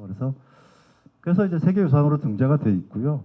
그리고 이제 우리나라 같은 경우에는 국가 주요 무형문화재는 문형이 아니고 무형입니다. 그래서 저 두 군데가 있고 도지정도 이제 좀 있고요. 그래서 주로 이제 경남권에 좀 많이 있습니다. 그래서 경기도에는 아직 없습니다. 그래서 뭐 화성 지역 이제 줄달리기인데요. 화성은 이제 아까 말씀드린 것처럼 오랫동안 이제 줄달리기를 해왔어요. 그러다가 이제 1970년대가 되면 아까 이제 경운기 들어오기 시작하면서 그때까지만 해도 이제 우리가 농경 문화권이라고 하는 그래서 마을에 다 두레들이 이제 있었죠. 그래서 두레를 만든 이유는 김을 매기 위한 이제 공동체입니다. 그래서 김 매는 게 제일 힘드니까 농사 질 때. 다른 것들은 어떻게 혼자 해보겠는데 김 매는 거 너무 힘드니까 같이 모여서 합시다. 그래서 만들어진 게 두레고 이게 이제 조선시대 때 만들어집니다. 그러다 보니 사람들이 이제 모여서 뭔가를 하게 되죠. 그래서 일을 하다 보니 뭔가 이제 음악도 필요하니까 농악이 생겨나고 요새는 이제 두레 그러면 막 농악 이렇게 떠오르시는데 두레가 없어졌어요. 그러니까 두레는 이제 마을 공동체 이름을 가리키는 게 두레인데 그러다 보니 그렇게 모여서 뭘 이제 할 일이 없어지니 이제 줄달리기를 할 이유도 없고 그러니까 같이 서로 잘 지낼 필요 그냥 나 혼자 농사 잘 치면 되고 뭐 나 혼자 잘 살면 되고 요새 이제 각자 도생의 시대잖아요. 그래서 뭐 각자 이제 개인주의 시대 그러다 보니 자꾸 이제 마찬가지입니다. 농촌도 이제 그런 식으로 자꾸 변해가고 있는 거죠. 예전에 우리가 함께 모여서 뭔가를 해야 되기 때문에 서로 친하게 지내야 되고 친하게 지내기 위해서는 같이 좀 놀고 같이 술도 한잔하고 뭐 이래야 되니까 그래서 이제 그런 요소로서 우리가 놀이를 이제 많이 활용해 왔는데 근데 지금은 이제 그런 요소들이 자꾸 없어지고 있는 거죠. 그래서 아까 말씀드린 것처럼 상황은 좀 이렇습니다. 그래서 이제 뭐 왜 그러면 줄달리기를 복원하거나 예전에 했던 것들 다시 살려내거나 아니면 지금 하고 있는 것들을 활성화해야 될 것인가? 지금 이제 사실은 뭐 지금까지 말씀드린 것들을 이제 통해서 한번 생각을 보시면 뭐 너무나 사실은 당연한 것이기도 합니다. 그래서 지금 이제 문화적 가치가 화성 지역을 대표할 수 있는 이 지역의 우리의 문화적 정체성 나는 우리의 화성 그러면 뭐가 떠오르는가 뭐 이런 것들이 있지 않습니까? 예전에는 이제 화성은 예전에는 지금은 아닙니다만 뭐 살인의 추억에서 막 그런 범죄라든지 뭐 이런 것들이 이제 많이 떠올랐는데 지금은 이제 많이 달라졌죠. 그거는 뭘로 바꾸겠습니까? 그럼 문화로 바꿔야 됩니다. 그럼 화성을 대표하는 어떤 그런 문화들. 화성은 거기 가면 뭐 줄달리기 재밌는 거 하고 거기 가면 어떤 문화적으로 이런 것들이 역사적으로 이런 것들이 아니면 이제 바다에서 이렇게 바다 뱃놀이 축제라든지 이런 식으로 자꾸 이미지를 이제 바꿔가는 거죠. 그런 측면에서 문화적 가치가 좀 필요합니다. 그래서 이제 소매대교에 있는 문화유산들 좀 보존하고 좀 재생할 필요가 있겠다. 그리고 이제 뭐 역사적 가치도 있죠. 예전부터 해왔던 것들이고 예전부터 해왔다고 해서 뭐 우리가 무조건 다시 해야 된다 이런 건 아닙니다만은 사실은 줄달리기는 해보시면 굉장히 재밌습니다. 그래서 재미가 있으니까 요새 이제 많은 사람들이 얘기하는 것은 일단 재미가 있어야 되니까 굉장히 재밌습니다. 당기고 같이 어울려서 노는 게 굉장히 재밌으니까 뭐 또 그렇고요. 학술적인 측면에서도 뭐 줄달리기는 이제 워낙 다양한 가치들을 가지고 있습니다. 예술적으로도 그렇죠. 우리가 농악도 해야 되고 같이 이제 어울려서 저렇게 재담도 하고 이게 지금 이제 이 사진이 기한말 줄달리기인데 뭐 처음에 들어온다 안 들어온다 그러니까 수줄이 들어와야 암줄은 그 줄달리기 한 장소에 있습니다 이미. 수줄이 들어와서 서로 이제 엮어야 본격적으로 시작이 되는데 수줄 때 안 들어오죠. 청년들이 왔다가 다시 갔다가 그래서 뭐 거기다 이제 술상도 갖다가 차려놓고 고사도 지내야 되고 뭔가 돈으로 좀 줘가면서 좀 오라 그래야 되고 이제 그런 밀고 당기기 하면서 우리 예전에 그 뭐 결혼할 때 이제 패백이 아니라 뭐죠? 그 생각이 안 나네. 그렇죠. 함 들어갈 때 이제 서로 막 가네 안 가네 뭐 이런 것들처럼 돈 밟고 오고 막 돈 깔아주고 뭐 이제 그런 식의 어떤 뭐 재담들이라든지 줄달리기는 금방 끝나죠. 그렇지만 그 앞뒤로 벌어지는 일들이 굉장히 깁니다. 하루 종일 걸리니까 그것들이 이제 자체가 이제 놀이가 되는 거라서 그런 예술적 가치도 있고요. 그리고 이제 우리 농경문화를 대표하는 뭐 대표적인 노래이기도 하죠. 그리고 이제 줄달리기는 뭐 혼자서 할 수 없습니다. 그래서 다들 모여서 그래서 이제 기한마을 같은 경우에도 뭐 시집간 사람들 뭐 외지로 이사 간 사람들 다 찾아와요. 아니면 이제 주변에 있는 다른 지역의 농악대들도 다 오시고 그래서 이제 그런 하고 이제 뭐 당연히 이제 지속 가능한 그런 가치를 가지고 있고요. 그래서 이제 우리가 복원이라고 하는 것은 두 가지 이제 아까 말씀드린 것처럼 20세기에 단절된 줄달리기가 있고 지금도 하고 있는 줄달리기가 있어요. 그래서 두 가지는 좀 서로 다르게 접근해야 되지 않겠는가. 예전에 없어진 것들은 예전에 이제 보통리 같은 경우에도 그 정남면 거기가 없어진 이유는 줄달리기 하던 공간이 도로가 생겨버렸어요. 거기가 넓은 공간이 있었는데 그러니까 할 곳이 마을이 굉장히 좁으니까 거기다가 마을 주민들이 부족하세요. 거의 이제 나이 드셔서 줄달리기 하러 나오세요. 그러면 나오시는 주민들이 거의 없어요. 그러니까 하긴 해야 되겠는데 그래서 줄은 여전히 그 마을회관에다 보관하고 있고요. 그리고 이제 언젠가는 꼭 했으면 좋겠다. 이제 이런 이제 상황인 곳도 있고 뭐 원리는 이제 좀 매송리 원리는 예전에 이제 그 지역에 돈이 많으신 분이 계셔가지고 돈을 많이 냈어요. 그러니까 돈이 많이 내니까 사람들이 모여서 하다가 이제 그 돈 내는 게 이제 없어지니까 그래서 좀 없어진 면도 좀 있고 그리고 지금 이제 기한마을 같은 경우에는 뭐 지금도 여전히 이제 하고 있고 그러면 조금씩 이제 접근 방법이 좀 달라져야겠죠. 그래서 이제 예전에 없어진 곳들 다시 하고 싶어 하시는 곳들은 이제 좀 복원을 해야 되겠고 잘 되고 있는 곳들은 어떻게 하면 좀 더 앞으로 좀 더 멀리 갈 수 있도록 활성화할 수 있는 방안들 뭐 이런 것들을 좀 찾아봐야겠죠. 그래서 이제 지금 상황은 우리가 뭐 젊은 세대들도 좀 이탈하고 있고 좀 아까 말씀드린 것처럼 관심도 좀 적고요. 그리고 이제 보통리 같은 거 뭐 그런 공간이라든지 인구 문제 그리고 이제 경비 문제 그러니까 이런 것들을 이제 어떻게 좀 그 정책적으로라든지 뭐 지원할 수 있을지 이런 것들을 좀 고민해 봐야지 않을까 이런 이제 말씀드릴 수 있을 것 같고요. 그래서 복원 형태 같은 경우에 예를 들어서 이제 구장리 같은 경우에는 축제 때 그냥 예전에는 정월 대보름 때 했어요. 그래서 이제 그 자료들이 남아 있긴 한데 사진도 있고 근데 지금은 이제 축제 때 그냥 몰아서 하는 거죠. 그러니까 아예 없애버리는 것이 아니라 축제 때 이제 살려서 그 대표적인 것 중에 하나는 이제 여기 보시면 이 지금 산신제를 지내는 거거든요. 근데 이때 축제하는 거예요. 축제 때 축제를 하면서 산신제를 처음으로 지내요. 그래서 우리가 축제가 잘 되게 해달라고 이제 산신제 지내고 예전에는 산신제를 따로 했어요. 산신제 따로 하고 축제 따로 하던 것들인데 이렇게 모여서 하니까 축제에 참여한 주민들도 같이 오고 아이들도 같이 다 모여서 이게 산신제 이런 게 있구나. 예전에 이 지역 산신제는 그냥 한 서너 명 올라가셔가지고 그냥 뭐 절하고 내려오는 뭐 그런 형태였는데 이런 식으로도 이제 활성화 가능하다. 이런 얘기고요. 여기 이제 시내리 터줏갈인데 시내리 같은 경우에도 이제 봉선 축제 하면서 거기에 이제 사람들이 가서 좀 뭐 기원 드리고 할 수 있는 그런 프로그램들을 만들어서 하실 분들 참여할 수 있도록. 그러니까 생활 속으로 자꾸 이제 좀 가까이 다가오는 뭐 이런 측면도 좀 있습니다. 그래서 이제 복원을 위해서는 먼저 뭐 여러 가지가 좀 필요할 것 같습니다. 그래서 그 인구 변화라든지 이런 이제 기본적인 그 지역의 특성들. 그래서 이제 보통리 같은 경우에는 정남면 전체에서 하는 축제에다가 뭐 줄달리기를 같이 끌어들이면 이제 참여할 수 있는 인원도 많아지고 공간도 좀 넓어지고 그러면 이제 다시 복원할 수 있지 않을까 뭐 이런 생각이 들고요. 그 다음에 이제 행사 주도자하고 이제 기구 같은 것들이 좀 필요한데 요거는 이제 그 시에서 아니면 문화원에서 좀 적극적으로 좀 도움을 좀 주셔야 될 부분들입니다. 그래서 외부적인 뭐 지원 방안이라든지 그러니까 내부적인 것들은 뭐 주민들이 이제 하셔야겠습니다만은 이런 외부적인 행정적인 면들 예, 이런 것들은 이제 뭐 구체적으로는 좀 드릴 말씀 좀 많지만 그거보다는 이제 여하튼 간단하게 말씀드리면 그렇습니다. 그래서 복원의 구체적인 방안으로는 지역 축제에서 활용할 수도 있겠고 아까 말한 대로 이제 뭐 마을 단위에서 하던 것들을 면 단위로 확장하면 뭐 지원도 하기 편하고 참여 인원도 많아질 것이고 뭐 공간 확보도 쉬워지고요. 뭐 그런 측면도 있고요. 그래서 이제 활성화 방안 같은 경우 이거는 이제 앞에 거는 복원에 관한 문제고 이 두 번째는 이제 활성화입니다. 그래서 이제 기한말 줄달리기 워낙 뭐 한 200년 돼서 좀 오래된 지역도 오래됐기도 했고요. 여전히 뭐 재밌게 잘 하고 있습니다. 그래서 대보름 때 한번 가보시면 굉장히 재밌게 잘 하고 있거든요. 그래서 이제 뭐 그렇게 어떻게 좀 지원하면 좋을까? 그 기한말에서 바로 옆에가 바로 수원 고색동이에요. 그 고색동이 1990년대까지 줄달리기가 하다가 그만뒀어요. 그러다 90 몇 년에 다시 시작을 했어요.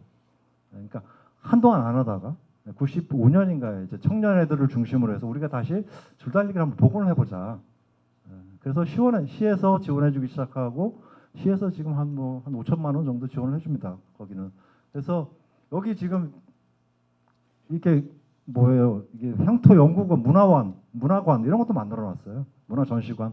그 안에 보면 이렇게 줄도 전시돼 있고 안에 이제 줄달리기에 대한 다양한 뭐 이런 전시라든지 그런 행사라든지 이런 것들 이제 전시도 하고 있고요. 그래서 뭐 이제 이렇게 줄달리기 보존위원회 이런 것도 있고 그리고 지역에 이제 당제 같이 이제 줄달리기랑 같이 이제 다 해서 뭐 이렇게 지역에 이제 많은 문화유산들을 서로 이제 하나로 묶는 거죠. 예전처럼 따로따로 하니까 사람도 좀 부족하시고 뭐 여러 가지 이제 문제점들을 모아서 한꺼번에 이제 좀 뭐 진행하는 그러면서 굉장히 잘 되고 있습니다, 사실은. 그러니까 기안동에서 차로 한 10분이면 가는 곳인데 근데 두 곳이 좀 비교가 될 정도로. 그래서 뭐 지금 이제 향토 유적도 좀 지적은 하고 뭐 전시관 이런 거 만들어서 이제 진행을 하고 있습니다. 그래서 뭐 효과는 당연히 많습니다. 그래서 우리가 문화적 가치 앞으로 이제 저희가 아까도 초반에 말씀드린 것처럼 물건 팔아서 이제 저희도 먹고 사는 시대를 떠나서 문화를 팔아야 되는 이런 시대가 됐거든요. 그래서 최대한 많은 문화유산들을 이제 발굴하고 그리고 그걸 활용하고 할 이유가 있는 거죠. 그래서 뭐 굳이 뭐 새로 만들 것이 아니라 있는 거라도 좀 더 잘 했으면 좋겠다. 그리고 이제 아까 지금 이제 지식 기반 산업이 이제 결국은 문화를 토대로 한다 이런 얘기거든요. 그래서 이제 문화유산들을 이제 어떻게 그 지역은 지역 주민들 참여 단합 뭐 이런 이제 지역이 가지고 있는 원래 목적이 있고 그리고 좀 나가면 지역 문화가 가지고 있는 고유성, 그러니까 화성 지역의 화성의 문화라고 하는 아까 먼저 화성학 연구소라든지 뭐 여러 가지가 있습니다만은 그런 것들을 어떻게 확보할 것인가 이런 것들이 이제 문화유산에서 나오는 것들이라 되지 않을까 생각이 들고요. 외적으로는 이제 우리가 관광 자원이라든지 아까 말씀드린 것처럼 지역 이미지라든지 이런 것들을 이제 제고할 수가 있겠죠. 높일 수가 있는. 그래서 뭐 당연히 뭐 그 줄달리기를 좀 많이 복원하고 활성화시켰으면 좋겠다 이런 뭐 생각이고요. 그래서 이제 아까 말씀드린 것들이고 과거에 이제 화성 지역은 저렇고요. 앞으로는 이제 좀 더 지금 이제 뭐 본격적으로 이제 지식사회로 진입을 한 상태라 줄달리기 복원 이런 논의하는 것 자체들이 굉장히 좀 시의적절한 그런 뭐 주제이기도 하고요. 그래서 이제 하나씩 그래서 지역을 대표하는 좀 문화유산으로 이 줄달리기 화성 지역의 줄달리기가 좀 활성화됐으면 좋겠다 이런 생각입니다. 고맙습니다.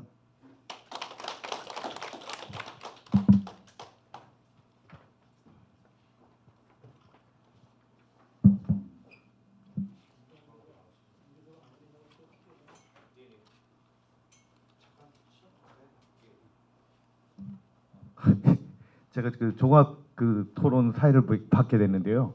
지금 시간이 그 2시 39분입니다. 예, 그래서 2시 50분까지 좀 쉬시고 그 이후에 종합 토론하도록 하겠습니다. 예, 잠깐 쉬겠습니다.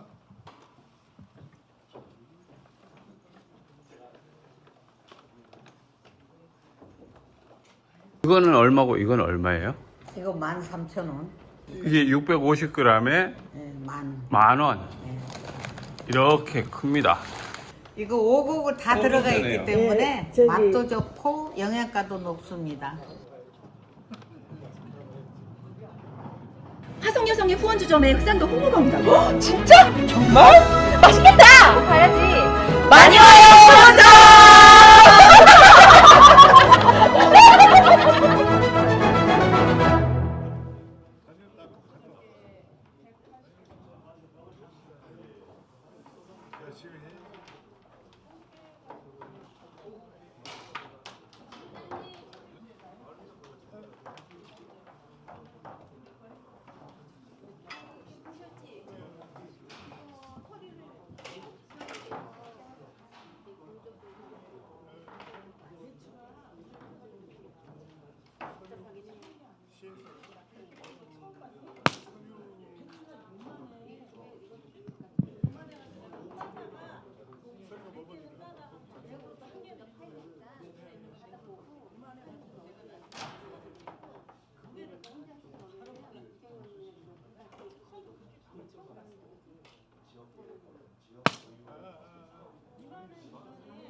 아하. 생각보다 이 2부가 좀 빨리 끝났네요, 발표가. 네, 다행스러운지 아니면은 조금 아쉬운지. 예. 일단은 부족한 부분들은 종합 토론에서 저기 질의를 통해서 좀 더 여쭤보는 걸로 하겠습니다. 그래서 지금 43분 정도 됐거든요. 그러니까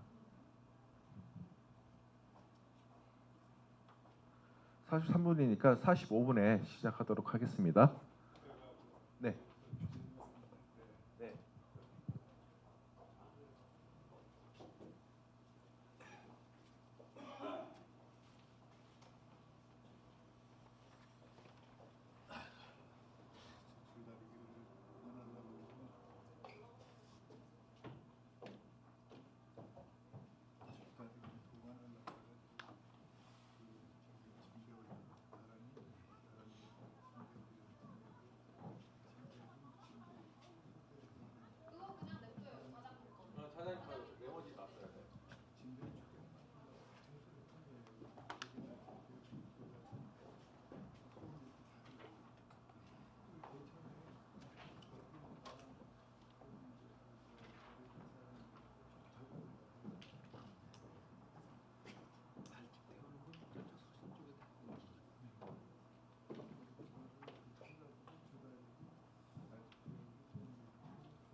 모두 자리에 착석해 주시기 바랍니다. 모두 자리에 착석해 주시기 바랍니다.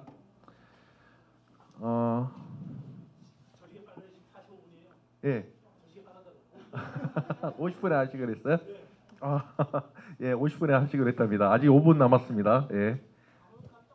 아직 5분 남았습니다. 화성여성의 후원주점에 흑산도 홍보가 온다고? 진짜? 정말? 맛있겠다! 가야지. 많이 와요!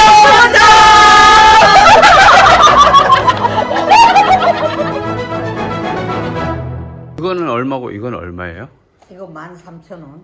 이게 650g에 네, 만. 10,000원. 네. 이렇게 큽니다. 이거 오곡을 다 들어가 있기 괜찮네요. 때문에 저기- 맛도 좋고 영양가도 높습니다.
네, 이제 시간이 되었습니다. 시간이 되었습니다.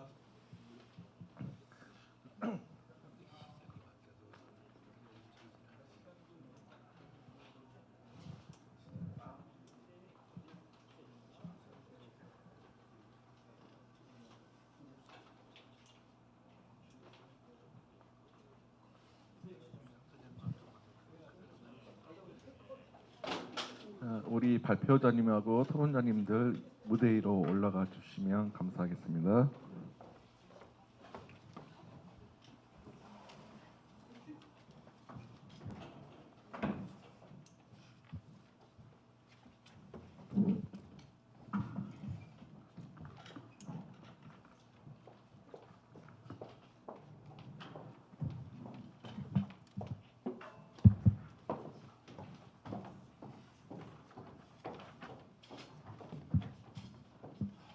네, 합동 토론의 자장은 윤동환 교수님께서 맡아서 진행하도록 하겠습니다.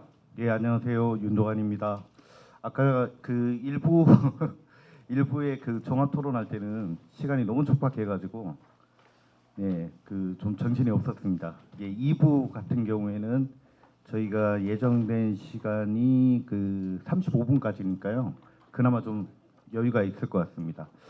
일부에서는 특히 그 문화원에서 하는 그 기록과 아카이브를 중심으로 해서 발표가 있었다면 그 2부에는 무형유산과 그리고 그것들의 전승 현황들에 대해서 중심으로 이렇게 발표를 했습니다. 그 특히 이제 김혜정 선생님 같은 경우에는 특히 무형유산 교육 분야에 와 관련해서 좀 말씀을 해주셨고요.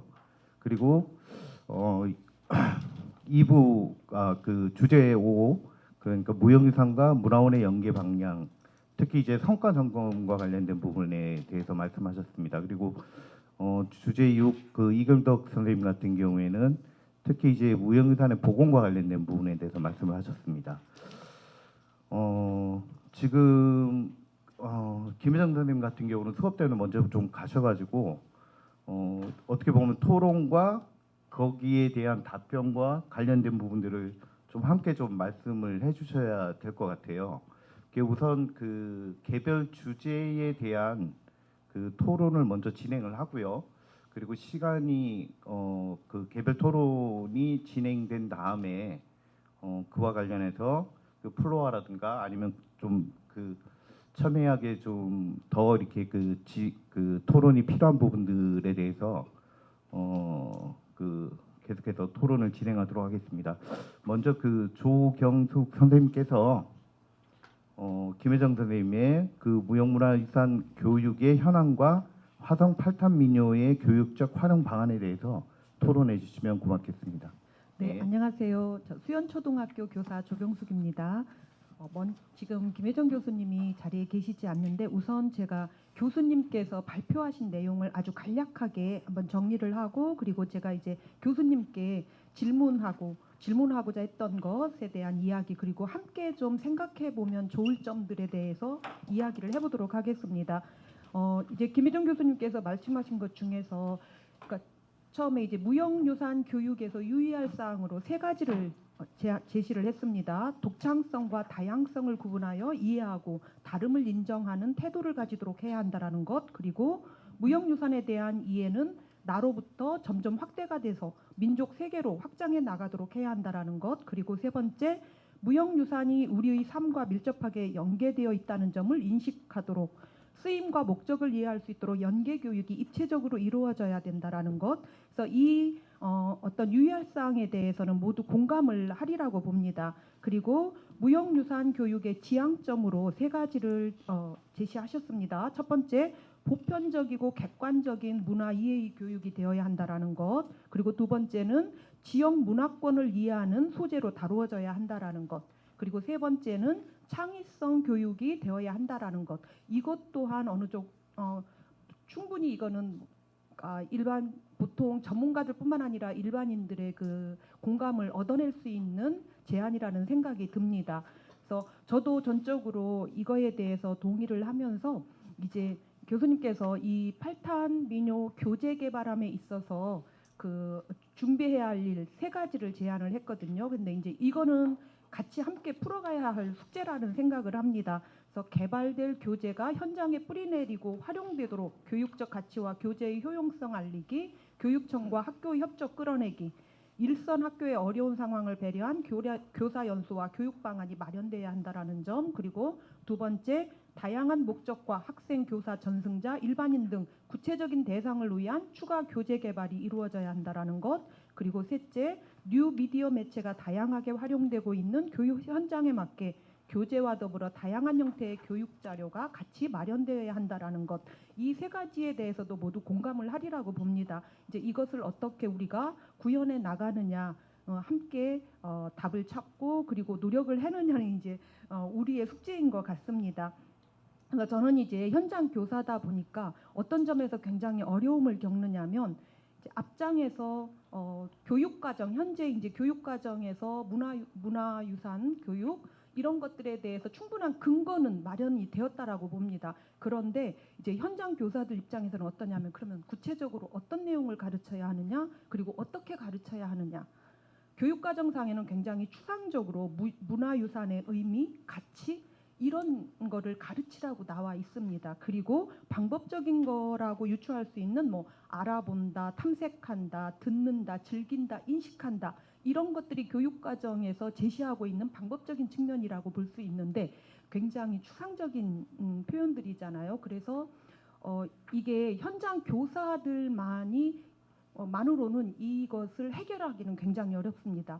구체적으로 그러면 예를 들어서 팔탄민요를 예를 들면 이게 농경문화를 기반으로 한 이런 향토민요와 관련돼 있는 문화유산으로 딱 한정하더라도 그러면 여기에서 무엇을 가르쳐야 할 것인가? 그러면 이것의 가치를 어디에 두어야 할 것인가? 그리고 이 가치라는 것은 현재에서도 같이 있어야 되고 미래까지도 염두에 둔 가치여야 되는데 그거를 어떻게 추출해내야 될 것인가? 어디에 초점을 맞춰야 될 것인가?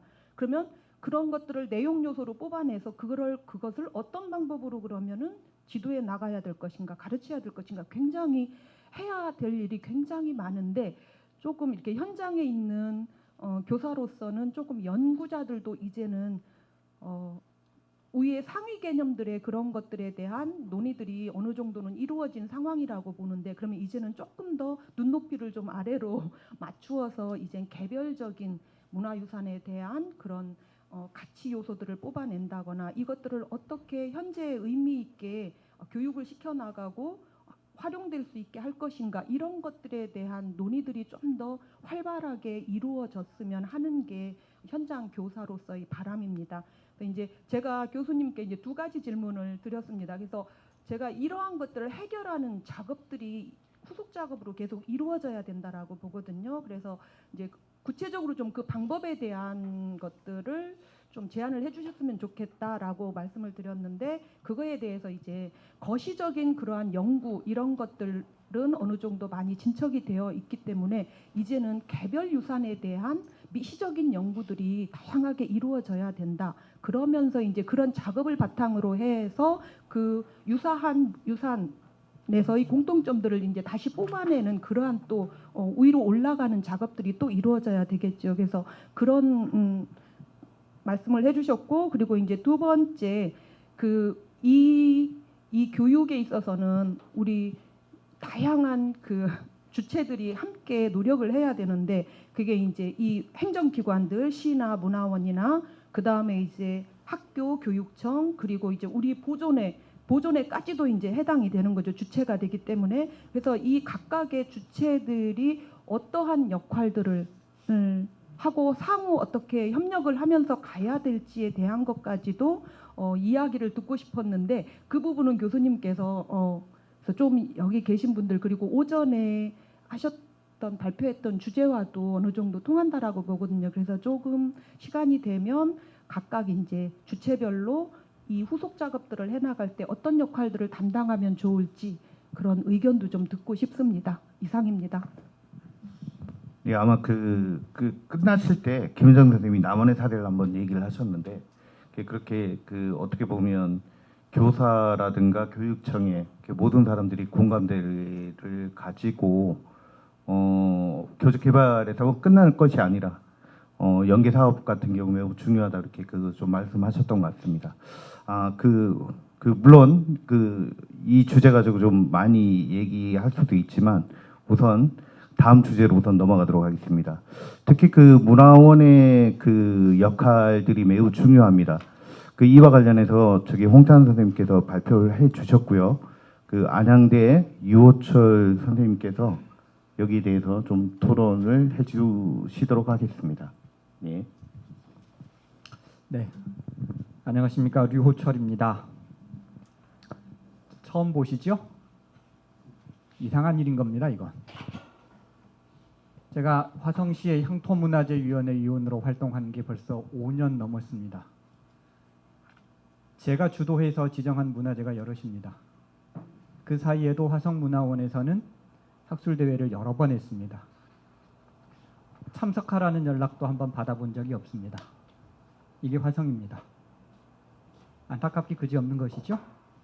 문화재 활용에 관해서도 오늘 이야기가 여러 군데 나오는데 제가 문화재 활용에 관해서 논문을 가장 많이 쓴 연구자입니다.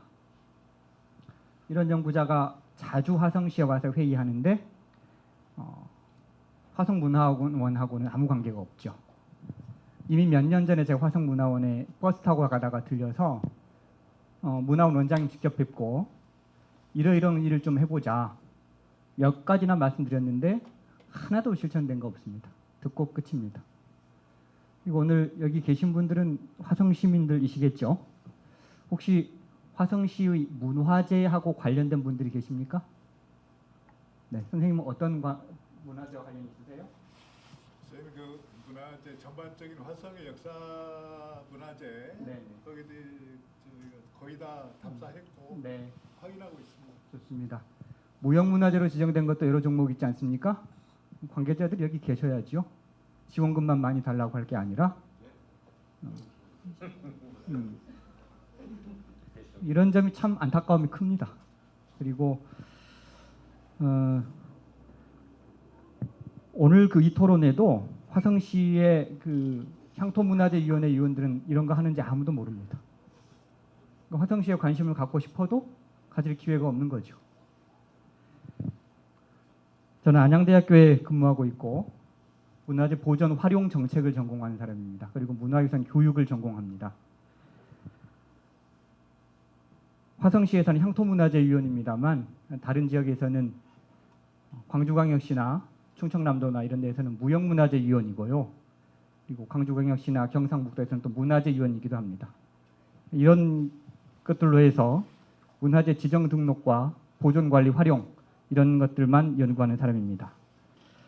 오늘 그 홍태환 선생님께서 아주 좋은 발표를 해주셨습니다. 보통 저는 인문학 강연으로 전국에 있는 여러 문화원들을 갑니다. 문화원이나 도서관이나 박물관 이런 데서 인문학 강연을 많이 하는데 문화원에 갈 때마다 드는 생각이 문화원이 제 역할을 좀 해주면 좋을 텐데 참 안타깝다. 이런 생각 들 때가 참 많습니다. 제 기능을 다 하는 문화원을 찾아보기가 좀 어려운 거죠. 많지 않습니다. 그나마 화성시에서는 화성문화원이 이런 학술회의를 여러 차례 진행하는 걸 보고 여기는 좀 다른 데인 것 같다라는 생각을 하고 왔습니다. 그러면 아까 홍태환 선생님 말씀하신 대로 문화원 관계자들도 많이 계셔야 되고 문화원은 문화원 따로 하는 게 아니라 화성시의 행정하고 같이 엮여서 돌아가야 되지 않겠습니까? 그럼 화성시의 담당과의 과장님이나 팀장님 여기 와 계셔야죠. 끝날 때까지 계셔야죠. 이야기 같이 듣고 해야죠. 그리고 또 토론도 해보고 더 나은 정책을 마련하기도 하고 그런데 이런 노력이 전혀 이루어지지 않고 있으니까 참 안타까운 것이죠. 우선 두 가지만 질문하겠습니다. 홍태환 선생님은 현장에서 보내는 시간이 누구보다 많은 연구자이십니다. 그러니까 현장에 매우 밝은 분이시죠. 그러면서도 연구 논문과 저서가 다른 사람들하고 비교해보면 월등하게 많습니다. 이런 분이 오셔서 문화원 발전 방안하고 무형문화재 보존 활용 이런 것들을 연계해서 말씀해 주셨기 때문에 굉장히 현장 지향적이고 그냥 이론으로만 끝날 이야기가 아닌 것이죠. 그런 점에서 오늘 홍태환 선생님께서 아주 의미가 큰 발표를 해주신 걸로 생각됩니다. 그 중에서 한 두 가지만 질문 드리겠는데요. 첫 번째로는 홍태환 선생님께서는 굉장히 여러 가지 일을 문화원이 해야 된다고 말씀해 주셨습니다. 그런데 지금의 화성문화원에 관해서는 구체적으로 잘 모르겠습니다만 일반적인 문화원 현황으로 봐서는 이런 사업을 다 하기가 매우 어렵습니다. 그리고 조사 연구에 특히 이 중점을 두고 역할을 해줘야 된다고 말씀하셨는데 문화원이 또한 전문 연구기관은 아닙니다. 이런 점에서는 한계가 분명하기도 할 것입니다. 여러 가지 말씀해 주신 것들 중에서도 특히 화성문화원이 먼저 중점을 두고 우선적으로 해야 될 일을 한 가지만 꼽아주시라 이렇게 말씀드린다면 무엇을 꼽아주실 수 있을지 한 가지 여쭤봅니다. 그리고 두 번째로 화성시는 인구가 급격하게 늘어나고 있는 도시가 팽창하고 있는 지역입니다. 그 말은 화성 시민으로서의 이 정체성이나 나는 화성 시민이다라는 의식을 가진 사람들이 별로 없다는 거죠. 비율이 낮다는 겁니다. 그냥 사는 곳이 집이 화성입니다. 이렇기 때문에 이런 점에서 화성문화원의 역할이 매우 큰 것이죠. 그래서 아카이브 구축하고 조사하고 연구하고 하는 것도 좋지만 저는 이 시민들이 화성의 문화가 이런 것이고 화성의 역사가 이런 것이다라는 것을 알 수 있도록 문화유산 활용과 교육, 그러니까 특히 중점을 두어야 된다는 생각을 가지고 있습니다. 이에 관해서 선생님 어떤 생각 갖고 계신지 궁금합니다. 여기서 말씀드리는 교육이라는 것은 학교 교육을 말하는 게 아닙니다. 학교 교육은 사실 학교 선생님들이 문화유산 다 교육하기 어렵습니다. 그러니까 문화유산 방문교사라고 해서 지역 민간단체에서 학교에 따로 그 문화유산에 관한 전문성을 가진 사람을 파견해서 교육하게 합니다. 학교 선생님들이 그것까지 다 하기가 어려운 거죠. 그렇기 때문에 학교 교육은 좀 다른 차원에서 접근해야 되는 거고 문화원에서 해야 되는 그 역할로서의 교육은 제가 말씀드린 것은 시민교육을 말씀드리는 겁니다. 이렇게 해서 화성의 역사와 문화를 좀 인식하는 수준을 높일 수 있도록 하는 그런 그 문화유산 교육을 화성문화원이 좀 담당해 줘야 되지 않느냐 이런 생각인데요. 조사 연구와 함께 이런 것까지 다 하기는 쉽지 않을 것인데 문화유산 교육에 관해서는 선생님 어떤 생각을 갖고 계신지 좀 궁금합니다. 뭐 질문은 그 4가지나 적어놨습니다만 이미 발표하시는 과정에서 중요한 말씀들을 해주셨기 때문에 이런 2가지 정도만 질문을 드리는 것으로 하고요. 그리고 문화원의 기능에 관해서 한 가지만 말씀드리겠습니다. 저는 서울특별시 지방보조금관리위원회 위원인데요. 서울에도 문화원들이 많지 않습니까? 보조금들을 주려고 할 때 유독 문화원 지원하는 예산을 보조금 심의할 때가 되면 위원들 사이에 말이 많아집니다. 이유는 뭐냐? 이렇게 똑같이 다 나눠줘도 될 일이냐? 잘하는 데만 주고 못하는 데는 깎아야 되는 거 아니냐? 문화원은 지금 이대로 두면 안 된다. 굉장히 비판적으로도 봅니다. 그러니까 문화원이 많이 달라져야 된다는 것이죠. 그래서 화성문화원이 좀 그 앞에서 여러 발표자 선생님께서 말씀 주신 것들 그런 것들을 참고하셔서 지역에서 문화원은 이런 거 하는 거다라는 좀 전범을 보여주시면 좋겠다. 이 모범적인 사례를 좀 화성시가 좀 만들어 주시면 좋지 않을까 그런 생각을 좀 가져보고요. 그리고 선생님 말씀하신 것 중에서 비지정 문화재, 역사문화 자원 이런 표현에 관해서 저는 동의하기가 조금 어렵습니다. 왜냐하면 비지정 문화재는 앞으로 문화재로 지정 등록될 가능성이 충분히 있는 잠재적 가치를 가진 것들이기 때문에 미지정 문화재라고 하는 것이 더 적합한 표현이 아니겠는가. 이미 제가 이걸로 논문을 써놓은 바가 있습니다. 그리고 역사문화 자원 이런 말은 사실은 필요가 없습니다. 그냥 문화재입니다. 지정되지 않은 문화재인 거죠. 그래서 이 2가지에 관해서는 전 생각이 좀 다르다 하는 것을 한 가지 말씀드리고 이미 말씀드린 그 질문 2가지에 관해서만 선생님 생각을 여쭙도록 하겠습니다. 고맙습니다. 네, 고맙습니다. 제가 볼 때도 법이 바뀌었으니까요. 아마 유호철 선생님 같으신 활용 정책 전문가가 활동할 분야가 많을 거라 생각이 듭니다. 화성시나 화성문화에서도 한 번쯤은 이 활용적으로 한번 학술예를 짜시면서 유호철 교수님을 좀 말씀을 좀 드렸으면 좋겠습니다. 마지막에 말한 거기 2가지 용어는 제가 법률 쪽에 있는 용어를 그대로 갖고 왔기 때문에 선생님하고는 저도 당연한 말씀이죠. 미지정이 맞죠. 그런데 가져온 것이 불가합니다. 첫 번째 말씀하신 거 화성문화원이 이렇게 많은 역할을 할 수 있냐 당연히 없죠. 그런데 화성을 오랫동안 다녀보니까요. 시청도 문화재단도 박물관도 이거 아무도 안 해요. 그래서 원론적인 얘기지만은 화성문화원에 얘기를 적어놓은 겁니다. 그리고 오전에 발표를 들으신 것처럼 이게 지역문화원에서도 이 중에서 특화시켜가지고 하는 게 되게 많거든요. 그래서 선생님께서 저한테 특히 중점을 둘 기능이 뭐냐 물으면 저는 사람을 좀 만들라는 말씀을 하고 싶어요. 모든 게 오전에 했었던 평택이건 이천이건 광명이건 결국은 제가 물어보니까 어느 한 사람이 중요한 역할을 했더라고 보니까요. 그래서 제가 아까 서두에 얘기했지 않습니까? 원장님도 국장님도 왜 안 오시느냐 했는데 그분들이 이 문화원의 핵심 인물이라면은 당연히 누군가 한 분을 만들어 놓을 필요가 있겠죠. 지금 선생님이 계시지만 선생님 잘 하시겠지만 그래서 첫 번째 의무를 말하자면 전 당연히 인재 발굴 그리고 아까 말씀드린 것처럼 화성학 연구소를 좀 해보자 하는 말씀을 드립니다. 그래서 당연히 이거 말도 안 되는 얘기를 들어놓은 것은 그나마 화성문화원이 이거 아니면 아무래도 안 하거든요. 저 계시지만 팔탄농협가 경기도 무형문화에 될 때 가장 크게 관심 가진 곳이 화성문화원에 떠난 김명수 연구사였을 계기지요. 그것도 뭡니까? 한 사람의 연구사가 길을 쓰고 관심을 가지고 점한다고 만들다 보니까 된 거 아닙니까? 그래서 그런 사람을 좀 만드는 것 그게 핵심을 생각이 듭니다. 아까 화성시에 대한 말씀하셨는데 이것도 제가 화성시에 가서 얘기를 했었어요. 한번 첫째로 화성 시민들에게 물어봐라 좀. 화성의 이미지가 뭔지를 물어본 조사 한번 해보자. 그 다음에 화성 시민들은 여가 생활을 어떻게 하는지 조사 한번 해보자. 그 다음에 화성 시내의 주요 교통량 한번 파악해보자 해가지고서 동탄 분들이 진짜 어떻게 가는지 한번 알아보자. 그런 기초적인 자료를 한 다음에 그 다음에 전개성을 따져보자 얘기를 했었거든요. 근데 안 됐습니다. 그거는요.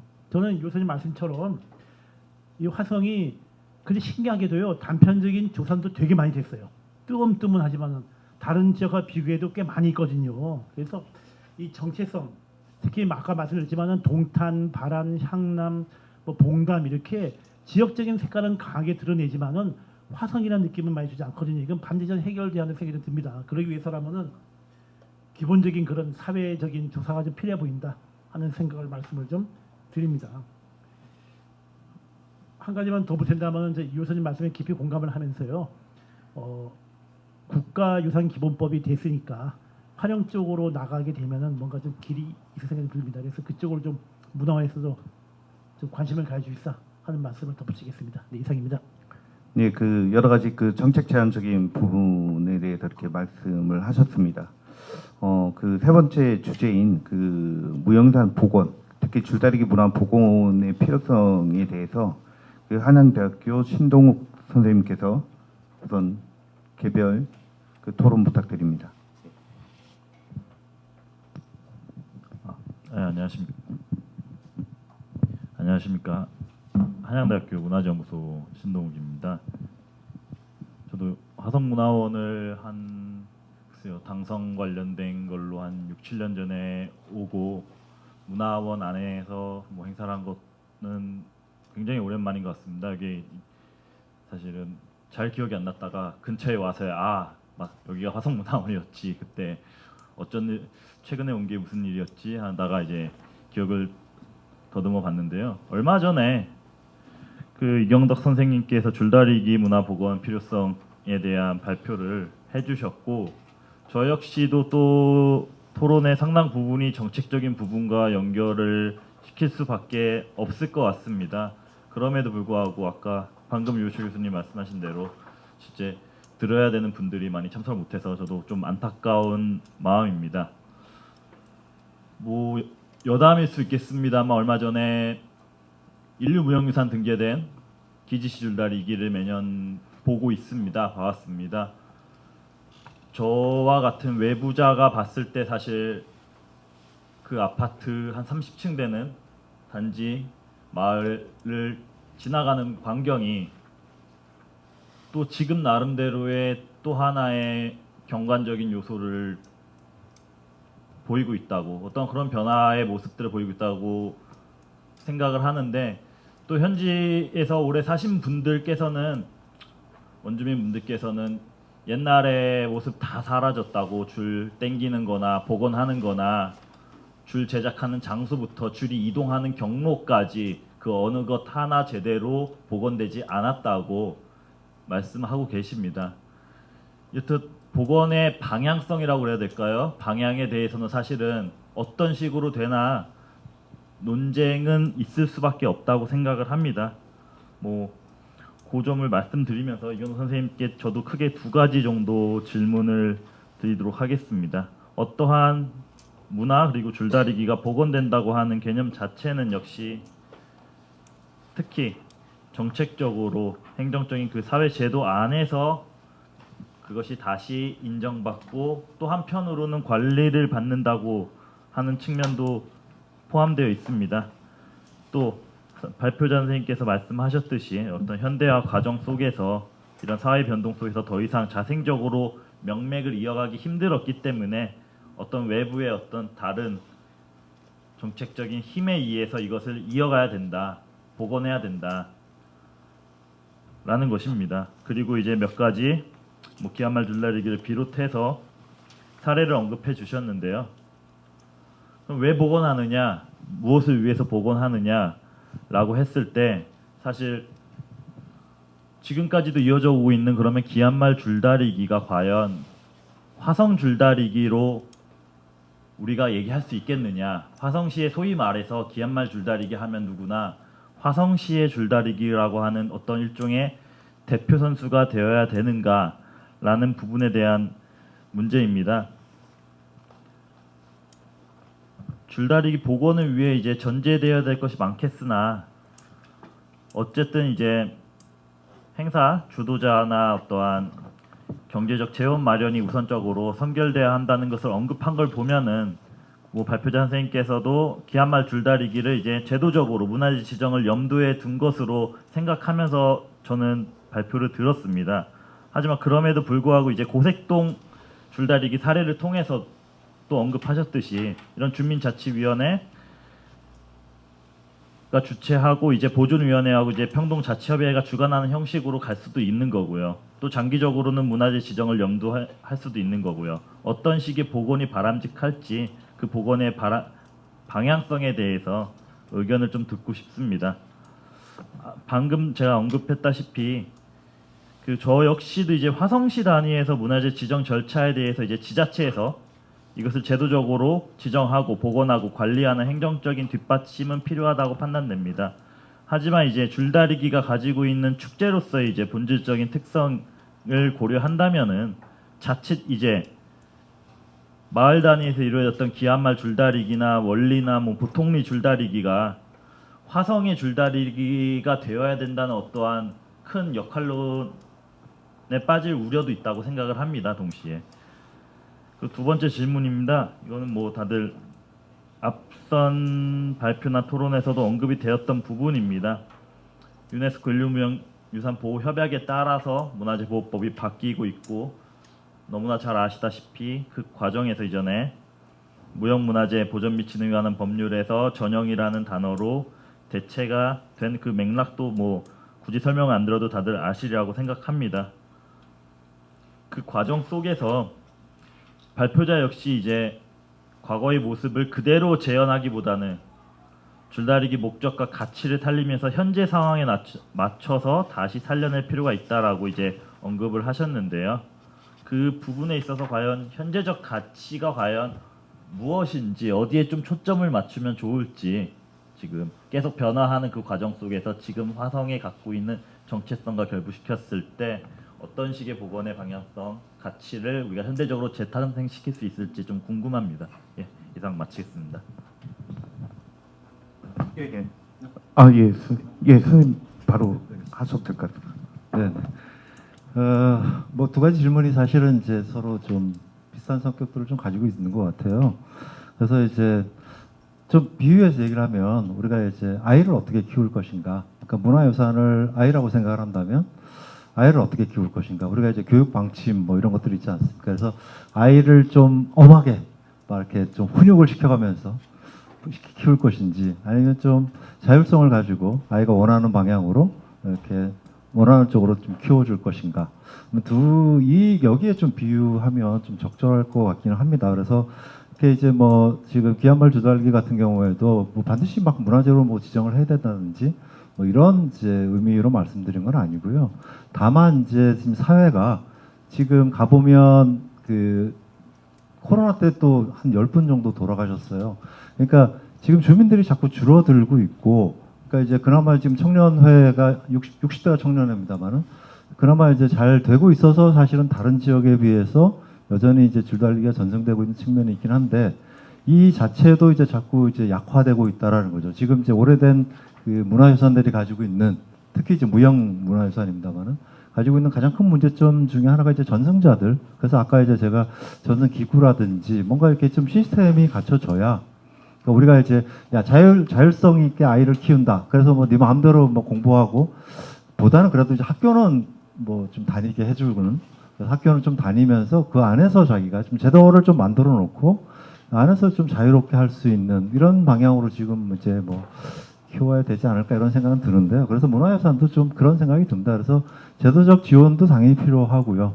그리고 이제 주민들의 어떤 자율성 이런 것들은 이제 그대로 또 인정하고 또 살릴 수 있는 그래서 이제 그것들을 할 수 있기 위해서는 좀 주민들 자치기구가 좀 있으면 더 좋겠죠. 그리고 이제 외형적인 우리 그 기아말 조달기 같은 경우에는 이제 그때 동장님들 뭐 다 이제 인터뷰를 다 해서 다 행정적으로 이제 뭐 지원을 얼마든지 뭐 다 해주시기로 하기는 했는데 이제 실제로 이제 또 주민들의 어떤 그런 그 너무 이제 연세들이 많으세요. 그래갖고 이제 좀 힘든 측면도 좀 있어서 이런 것들을 생각하면 또 시스템도 좀 필요한 무조건 자율적으로 두었다가는 시간이 한 10년 지나면 뭐 사라질 수도 있는 그렇기 때문에 어느 정도는 이제 좀 시스템도 좀 갖춰야 되는 측면이 있지 않을까. 그래서 두 가지 같아요. 그래서 뭐 어느 한쪽을 선택해서 해야 되는 것이 아니라 일정 정도의 시스템, 아까 말했죠 아이를 키울 때 일정 정도의 어떤 그런 그 외부적인 뭐 테두리를 만든 상태에서 그 안에서 좀 자유롭게 뛰어놀 수 있는 문화유산도 좀 그렇게 해서 성장해 가야 지역의 고유성도 살릴 수 있고 또 나름대로의 어떤 그런 그 전승 이런 것도 좀 유지되고 뭐 그런 게 있지 않을까 생각이 들고요. 그리고 이제 뭐 문화유산의 이제 현재적 가치는 이제 아까 뭐 계속 이제 오늘 계속 얘기되어 왔던 것들이기도 합니다만은 일단 이제 아까 말씀드린 것처럼 우리가 흥미로워야 됩니다. 그래서 이게 무조건 그냥 예전부터 해왔으니까 억지로 한다 이런 것이 아니라 좀 기쁜 마음으로 그래야 우리가 열정이라고 하는 것도 생겨나는 것이고 좀 했으면 좋겠다든지 그날이 좀 기다려지고 뭐 이제 이런 것들이 있지 않을까 싶어서 일단은 좀 흥미로운 측면이 좀 있어야 되고요. 그렇다고 해서 뭐 예전처럼 그렇기 때문에 막 옛날 그대로 원형을 그대로 지킨다든지 뭐 이제 아까 말씀하셨습니다만 이미 이제 그거는 이제 뭐 지나간 얘기긴 합니다만은 그렇다고 해서 또 너무 또 지금에 맞춰서만 할 수는 없는 거죠. 그래서 이제 비슷합니다. 절충이 늘 필요한 것들인데 기존의 것들을 지켜가면서 이제 사회 변화에 따라서 조금씩 수정해가는 뭐 이런 쪽으로 이제 좀 진행되어야 되지 않을까 이런 생각이 듭니다. 예, 그 예로 들었던 이 화성의 줄다리기 그러니까 어떻게 보면 시대적 그 상황 속에서 변하고 있는 이 어떤 그 무형유산의 그 상황들을 우리가 이 사례를 통해 좀 알 수 있을 것 같습니다. 그 지금 우선 그 개별 지정 토론은 마쳤고요. 지금 시간이 얼마 남지 않은 상황이긴 한데 그 유일하게 저기 그 화성에서 그 경기도 무형문화재로 지정되어 있는 팔탑민요가 있습니다. 팔탑민요와 관련해서 안희만 그 위원장님께서 처음부터 끝까지 계속해서 좀 지켜보고 계셨는데 아마 하시고 싶은 말씀이 있으실 것 같아요. 네. 예, 반갑습니다. 저는 화성 팔탑민요 보유단체인 팔탑면 향토민요 보존의 운영위원장을 맡고 있는 안희만입니다. 지금 뭐 우리 그 토론자분들께서 여러 가지 말씀들 해주신 거에 다 공감을 하고 있고요. 특히 이제 우리 유호철 교수님께서 지금 말씀해주신 부분에는 100% 200% 공감을 하는 부분이 있습니다. 근데 이제 저는 가장 그 화성 팔탑 민요가 관에서 주도적으로 만든 게 아니고 또 어떤 지역에서 주도적으로 만들어진 게 아니거든요. 이 화성 팔탑 민요는 정말 올고지 몇 사람의 희생만으로다가 복원하고 무형문화재의 등재까지 또 지금까지 전승을 하고 있는 과정까지도 긁히 이어지고 있습니다.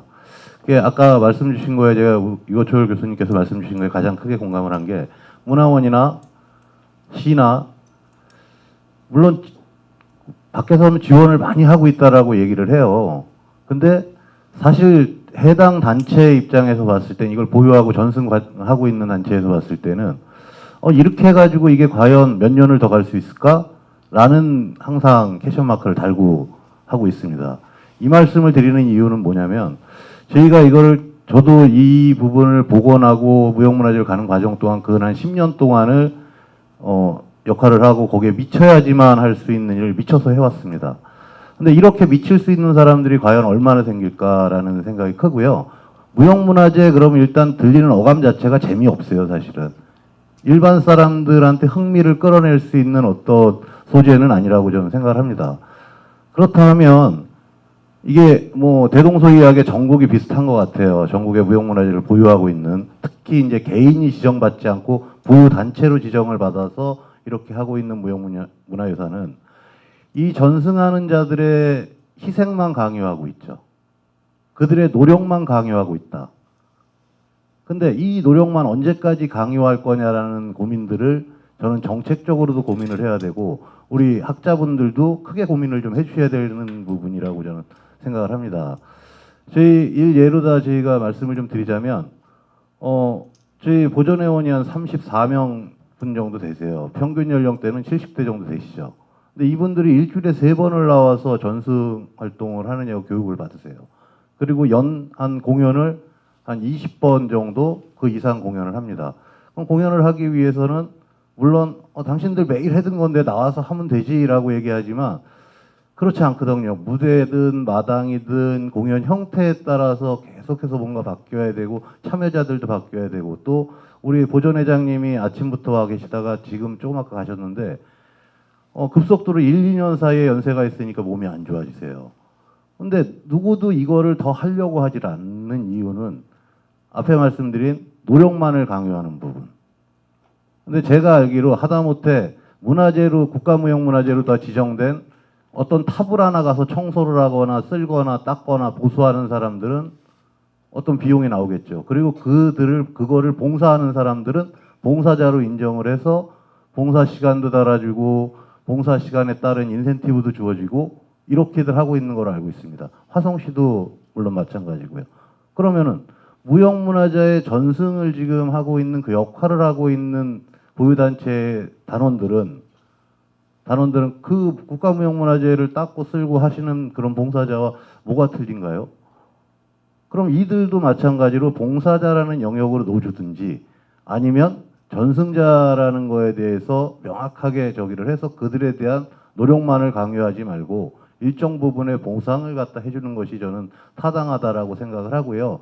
그래야지만 보유된 이렇게 지정된 이런 무형문화재가 오랫동안 지속될 수 있다. 그리고 이거를 하고자 하는 사람들도 많이 나오고 지역 이 화성 내에서도 무형문화재로 다 지정을 받고자 노력하는 것들이 자발적으로 나올 것이다라는 생각을 하고 있어서요.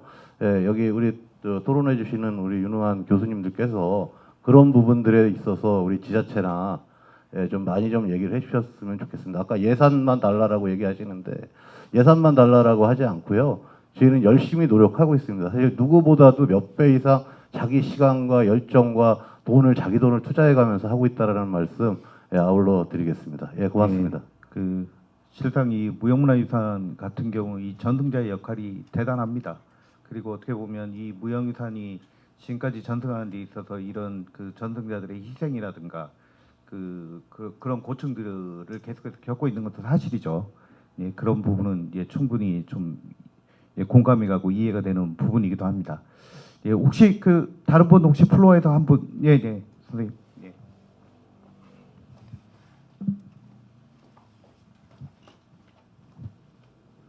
오늘 여러분 오셔가지고 속시한 얘기 해주시고 그러다 보니까는 마지막으로 또 한마디 해야 될 것 같아가지고 저희는 이제 문화원의 향토문화연구소를 시작했어요. 2015년에. 그래가지고 한 4년, 2018년, 7년까지 쭉 했습니다. 해가지고 여러 가지 또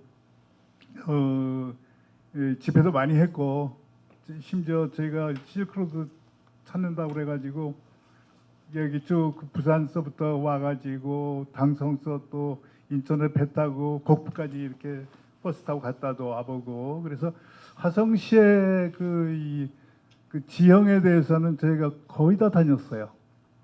화성시에 보면 산이 107개 이름 있는 게, 포구가 27개, 8개 있어요. 그리고 또 산성이 23개인데 제가 5개 더 찾았고, 그렇게 해가지고서 지금 저희가 이제 23명이 자비내가지고 지금 활동을 하고 있습니다. 또 오늘 이효철 교수님 얘기하시는 거가 저희가 호감이 되고 이제 같이 같은 마음인데, 화성시는 역사 문제에 굉장히 문제가 있는 데예요. 뭐가 문제가 있냐 그러면은 제가 그러니까 2015년부터 23년 금년까지 했는데 그 교수님 몰랐어요. 솔직히.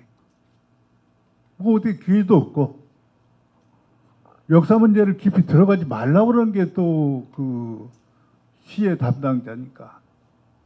저희가 화성은 이 원효가 해골물 먹고 이 무덤에서 깨친 게 실은 이제 설화 많이 남아 있잖아요. 그게 진짜는 있어요. 백궁리에. 그거를 저희가 이제 학술발표 문화원에서 3번 하고 저희가 금년 지난달 13일 날 마지막으로 해가지고 이제 거기다 이렇게 해가지고 확인했어요. 이제 그러다 보니까는 이제 평택에서 수도사가 거기라고 얘기했다가 이제 들어가고 평택 수도 스님이 와가지고 이제 손을 들었는데 그런 것도 뭐냐면 시에서는 못하게 해요. 그러면 우리가 볼 때는 화성시 백봉리가 무덤이 이제 백제 무덤군이 있고 그렇게 해서 거기 했는데 그런 문제가 있고 그래서 이제는 완전히 제가 원효의 오도천은 화성시 마동면 백공리 백제 고분군이다 이렇게 저희가 확인했고 제일 저희가 좀 시하고의 관계가 좀 안 좋아요. 왜 안 좋았냐 그러면은 역사를 깊이 들어가지 말라고 그래가지고 하다 보니까는 선생님 저기 주제에 대한 거 좀 짧게 좀 그 부분은 이제 다른 그래서 주제하고는 좀 지금 아까 시원한 말씀하셨길래 제가 이제 또 저희 마음속에 있는 거 또 말씀드리는 거고 그 다음에 우리 이경덕 교수님한테 지금 말씀드리고 싶은 거는 줄다리기를 저희가 지금 시도를 했어요. 여기 발안이라고 하는 데는 본래가 이게 짐대울입니다. 짐대울 축제를 만들려고 굉장히 노력을 많이 했어요. 많이 했는데 그것도 안 돼요. 지금 짐대울이 화성 시사에는 뭐라고 써 있냐면 짐 실는 대라고 써 있어요. 짐대울은 소대입니다. 근데 담당자는 짐대울에 대해서는 왜 짐 실는 대인데 소대라고 그러냐고. 아니 저 소대냐고 이렇게 질문하게 되는데 그러다 보니까 제가 그거를 짐대울 축제를 만들기 위해서 정월 대보름날 줄다리기, 그다음 달집 태우기, 그다음에 소원 빌기 이런 걸 하려고 그래가지고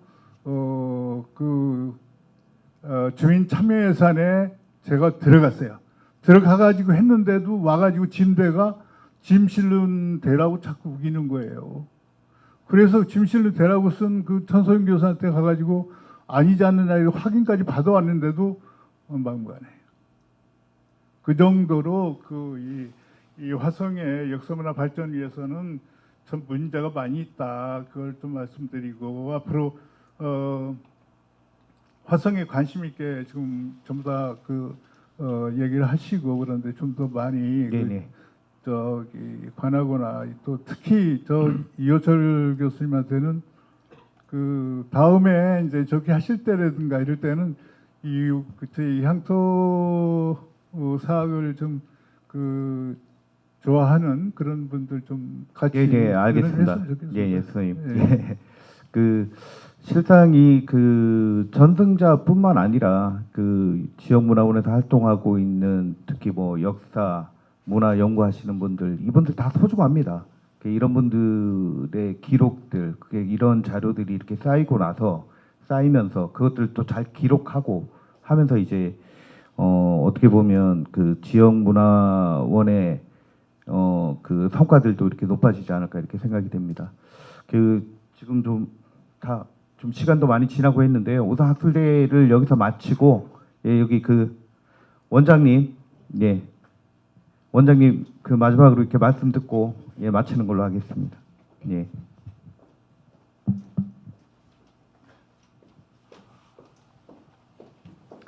장시간 고생 많으셨습니다. 이게 시간이 오래되다 보니까 정말 질문을 해야 될 분들이 안 계셔서 안타까움이 있고요. 저희가 다음 학술대회를 준비할 때는 좀 더 끝까지 함께 동참할 수 있는 내 주제와 또 준비를 철저히 하도록 하겠습니다. 오늘 일부 하신 분들은 다 가셨네요. 원래 종합토론은 다 같이 하셔야 되는 거 했어요? 근데 제가 없어서 네네네. 하여튼 오늘 저는 특히 이렇게 전공하신 분들의 입장도 중요한데 문화원을 운영하다 보니 그 평택문화원이나 이천문화원에서 주시는 말씀이 굉장히 화성문화원도 어떻게 좀 더 비전 있게 가야 될지에 대한 방향 제시를 주셔서 역시 답은 현장에 있다. 그리고 그 현장에서 교수님들 마찬가지시고 얼만큼 열심히 진정성을 갖고 그죠? 지역에 대한 애정 지수가 있는지에 따라서 달라진다고 생각합니다. 함께 하신 분들 저도 여러분들의 그 연구 과제에 축복해 드리며 앞으로 좋은 만남을 갖도록 유지하겠습니다. 애쓰셨습니다. 고맙습니다. 네네. 여러분들 애쓰셨습니다.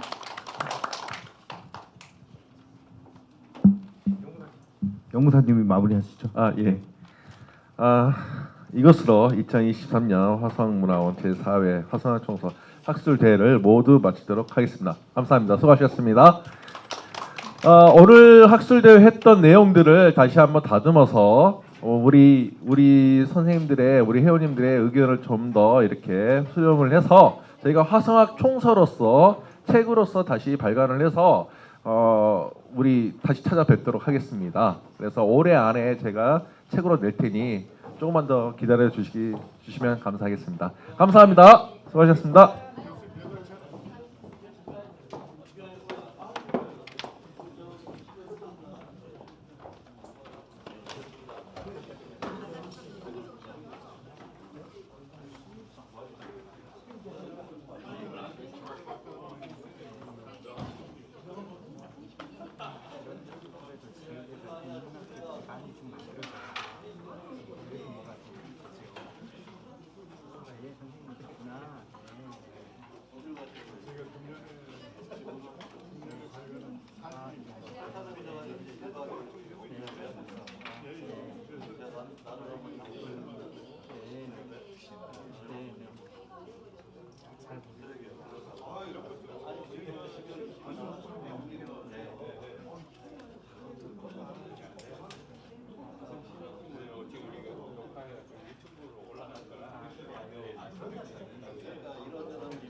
여기다